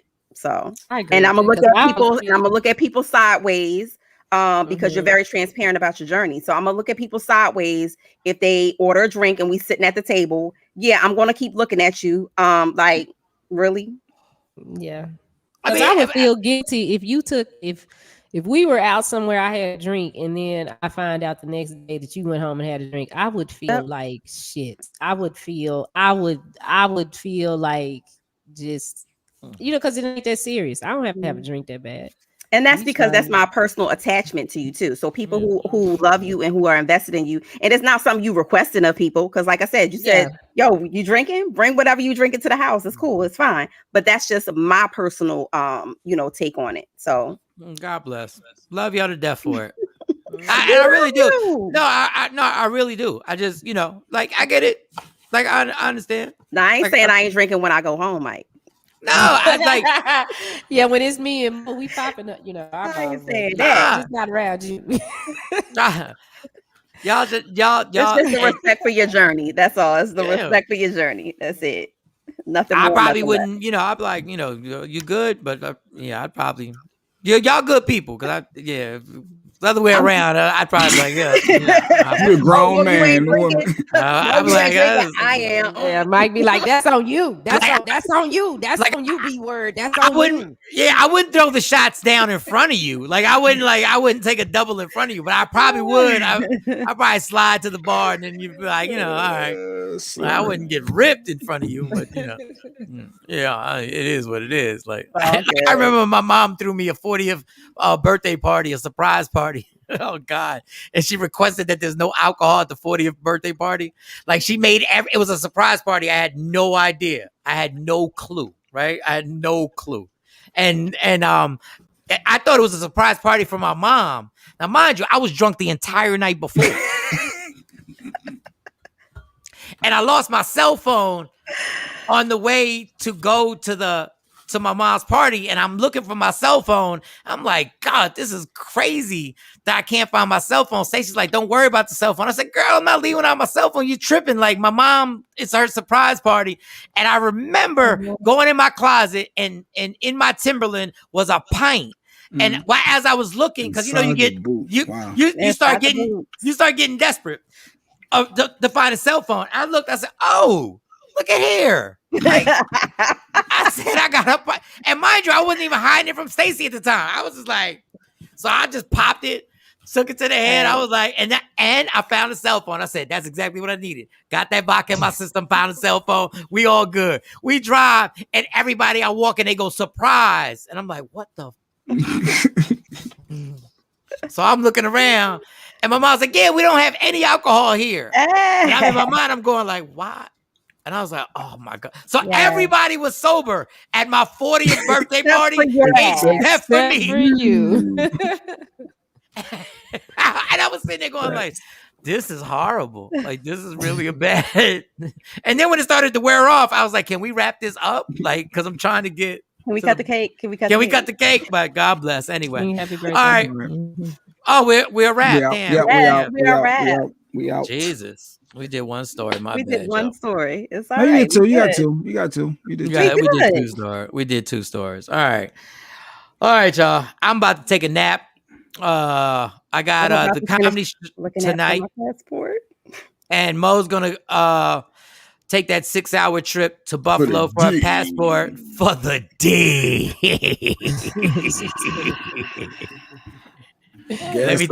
Let me tell you the pressure that's on this dude. I know she don't want to admit it. Let me tell you the pressure. Boy, if you hit her with the lame duck D. Better be Dougie fresh for this 12-hour bid. He better have his shots in, Mike. He better have his shots. Your nice quota. Don't overdo it. You better get right to your certain amount of alcohol. Oh, he better be. You better come back. Your skin better be so clear. Listen. Oh my God. Listen here. No, go get that passport. Get that better vacation. not be the only thing I come back with. That's all I'm gonna say. Oh, we come back with a ring. With a baby? Oh, whoa. No baby. She don't want another baby. Man, what? Crabs? Like, what are you talking about? That better not be the only thing I come back. You want a gift? She wants some jewelry. It's my birthday. Yeah. Oh, Kelly reminded what Vita said last Friday. Order that. No, actually, it was Leah Frazier. Yeah, that was Leah Frazier. The pink kitty. The pink kitty. Yeah, mine's called something else. But yeah, I already got that. The pink kitty. Wow. You heard about the pink? Well, I know we got to go. I got therapy anyway. But yeah, you heard about the pink kitty, though, Humbo. All right. J-Black, I put you on to a few things. Did you go shopping yet? Easy. I put you on. Hold on, real quick, because we got to go. But Funny Man TV 402 said, can I ask y'all a question? Real quick, ask the question real quick, because I need to take a nap. I got to record this thing at 12 o'clock, and then we got a comedy show. So real quick, Funny Man TV 402. Can I ask you? Go ahead. Come on, make it quick. I'm gonna count it down because then we got. Well, while he's asking the question, I gotta tell y'all something, and everybody out there in DFW. So if you got a felon, you got you felon, and you're looking for a job this Friday at the Beckley Center Recreation Center, they're gonna have a job fair for you to help you with a whole bunch of stuff. So, and it's not just those, the typical jobs that they usually give for felons. They're gonna help you clean up some stuff, help you get a suit, a tie, so you can work with people that if you have a marketing background, they're going to help you get a marketing job. If you have a whatever kind of background. So they're really working hard on this. So Is there a number on here? I can't see. Background friendly job fair. I like the title, Sean. It says background friendly job fair. For those people that ever had a criminal background check ran and you were sweating bullets, this is the job fair for you out in Texas, because I've been there. I know that feeling when you need that friendly background check ran. Yeah, and they help you with your interview skills and help you answer the questions the way you need to have them. I didn't put this together. Another group put this together. I'm just sharing the information. Are you gonna post that on your IG? I am. Post it on your IG and then I'll repost it so they can get the information. And laugh, no private penis. I gotta use that. Oh goodness gracious, I don't know where that came from.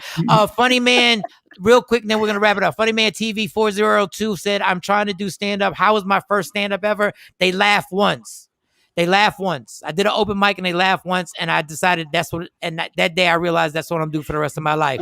So go on stage, tell your jokes, and don't work. Just go. Expect the bomb. Expect the bomb is what you're saying, basically. No. I didn't even bomb. They just laughed once. Like they didn't. It wasn't. They laughed once. They gave me a laugh, and that was it. Only Mike can tell you about that. Yeah. So just Funny Man TV 402. Go to an open mic, get on a stage, and just get on stage and do your thing and see what happens. Don't give a damn what it is. Dog, you can do comedy for 20 years and still bomb. Who cares? Get on stage and talk that talk. Kathy Black said, have a safe flight mode. Flight. First, you got to get the passport. Get that PP. Passport. Oh, and that's the private penis. See, everybody know. Everybody know. She knows that I have been involuntarily celibate. I'm not, I've been transparent about that. So yeah, but I mean, hey, you did a bid. It's good. You got toys in the house. You just need a human body for insertion. That's all. And you deserve it. You're a grown ass woman. Go ahead, make it happen. And there's no way you can get pregnant, so we're good. I don't want to hear nothing about re-up on no batteries no more, Mike. Okay. You got what? You ain't got a what? Re-up on no more batteries. That's what you're trying to say. I mean, I'm sure you will, but just have fun on your birthday celebration. When do you leave? So Saturday. And when do you come back? Friday. So you're gone that whole week? Oh, dang. Oh, damn. Girl, that's what I'm talking about. Wait, how you going to do the show if you ain't here? Hold on. How you going to do the show? I'm taking my stuff. I'm going to be here. No. Super producer J Black. No, you don't need to be here. No. If you leave from Saturday to Friday, he putting it in the butt. No, you do not need to get up in the morning and do this. When you got the man is taking you, I wish a man would say, Shawty, I am taking you for the week. I'll be like, y'all is on y'all own. Do not call me. Do not even include me in the group chat. I don't want to hear it. If you there from Saturday to Friday, on this involuntary thing, please. If you on vacation that long, he eating ass. You doing all types of that. You a nasty ass, Mo. If you there from Saturday to Friday. I don't want to hear nothing about what you never did. There's a lot I'm not going even down. send you the link. I'm not even sending you the link. Don't worry about it. I'll forward it. I'm gonna copy and paste that bad boy. No. Expectations, Mo. Stay back. So I'm doing this show, girl. You better One leave in, that all shit. in. Nope. One in, all in. I don't No. care what's going on. What you doing? No. And then when you come back, we're gonna do the top 5 sexual things Sexy Mo did. Number 5. She didn't do. Yeah. Eat ass. If she there from Saturday to Friday, ain't nothing they didn't do. They done R. Kelly, they everything. Not R. Kelly. Wait, They was done she did here it when all. Beta was talking about peeing? Was she here? Oh, what? No, It's she going wasn't here. down. Yeah, don't pee on me. Don't pee What? on me. What, Ain't gonna be no Well, if y'all do that, just don't pee on his thing and then let him put it in you. Yeah, don't do that because you get an That infection. causes a whole bunch of problems. That's screaming yeast infection all over it. I'm good. Girl, if you stay with me that long, I'm peeing on you in the pool. Like, Not in the pool. Not in the pool. Why does she need a All link right, when she's getting the Jay gotta sausage? go to therapy. Why does she need a link when she's getting Damn it, Action got Action. jokes. Damn you, Action got Action. jokes. Oh my God. Let me tell you, there's some craziness going on now. Okay, enjoy you. Go get that pad. I would drive 6 hours too if I could stay on vacation with somebody for that long. All right, y'all. Love me for who I am, not who I pee on. In the world. There's only one thing in life that's guaranteed. If I'm on vacation with you from Saturday to Friday, I'm putting it in the butt. Listen, it goes down tonight. The Addison Improv. Get your tickets. 972-404-8501 or tap the link in my bio. It's on the top of my link tree. We gonna see y'all tonight at the Addison, and then I'll check out. We'll all check out tomorrow morning. All right, y'all. We're gone. Takeover Legends. Yeah, y'all. Michael, Shawn, and the Takeover Legend, where the truth hurts, but also makes you laugh. Baby,